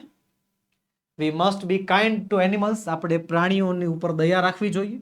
વી શુડ પ્રોટેક્ટ ધેમ, એમની રક્ષા કરવી જોઈએ. ફીડ ધેમ, એમને જમાડવું, ખવડાવવું જોઈએ. એન્ડ નેવર હર્ટ ધેમ, તેમને ક્યારેય દુઃખ ન પહોંચાડવું જોઈએ. ઇફ વી સેવ એનિમલ્સ, કે જો આપણે પ્રાણીઓને બચાવશું, વી ઓલ્સો સેવ નેચર, તો આપણે પ્રકૃતિને બચાવશું. And make the world a better place to live, અને આ દુનિયાને રહેવાની માટે એક સરસ જગ્યા બનાવશું. ચાલો આગળ વધીએ એની પહેલા વહાલા વિદ્યાર્થી મિત્રો, તમારા માટે ખાસ નોંધ, ધોરણ 3 થી 12, જી હા, ધોરણ 3 થી 12 માટે નીચેની પીડીએફ અને પીપીટીસ અવેલેબલ છે, જે તમે અમારી પાસેથી મંગાવી શકો છો. સ્વઅધ્યયન પોથી સોલ્યુશન, સમજૂતી પ્લસ સ્વાધ્યાય સોલ્યુશન, ગાલા સ્વાધ્યાય પોથીનું સોલ્યુશન, પ્રોજેક્ટ પ્રવૃત્તિ બુકનું સોલ્યુશન, પ્રયોગ પોથી અને ભૂગોળ પોથીનું સોલ્યુશન, અંગ્રેજી ગ્રામરનું સોલ્યુશન, યુનિટ ટેસ્ટ અને આઈએમપી પ્રશ્નો, સાથે સાથે અસાઇનમેન્ટ અને આઈએમપી પેપર્સ, આ બધાના સોલ્યુશન તમે અમારી પાસેથી મેળવી શકો છો. અને સોલ્યુશન મળશે ક્યાંથી? વોટ્સએપ નંબર, યસ, આપણો વોટ્સએપ નંબર 7046222254 પર કોન્ટેક્ટ કરો અને વોટ્સએપ પરથી પીડીએફ અને પીપીટી મંગાવો. અથવા આપણી application ocean coaching classes download કરવાની લિંક નીચે વિડીયોમાં આપેલી છે, એમાંથી પણ તમે જે છે આ પીડીએફ કે પીપીટી ડાઉનલોડ કરી શકો છો. એપ્લિકેશન ડાઉનલોડ કરવાની લિંક નીચે વિડીયોમાં આપેલી છે, ડાઉનલોડ કરો ઓશન કોચિંગ ક્લાસીસ. તો બસ વહાલા વિદ્યાર્થી મિત્રો, આજના વિડીયોમાં એટલું જ. આજે આપણે પૂર્ણ કરી ગાલા સ્વાધ્યાય પોથીમાં યુનિટ નંબર 8. મળીશું આવતા વિડીયોમાં, જેમાં યુનિટ નંબર 9 નું સંપૂર્ણ સોલ્યુશન લઈને હાજર થશું. વહાલા વિદ્યાર્થી મિત્રો, વિડીયો ગમ્યો હોય તો લાઈક કરો, તમારા મિત્રોમાં શેર કરો, અને જો ચેનલમાં નવા હો તો સબસ્ક્રાઇબ કરો. જય હિન્દ, જય ભારત.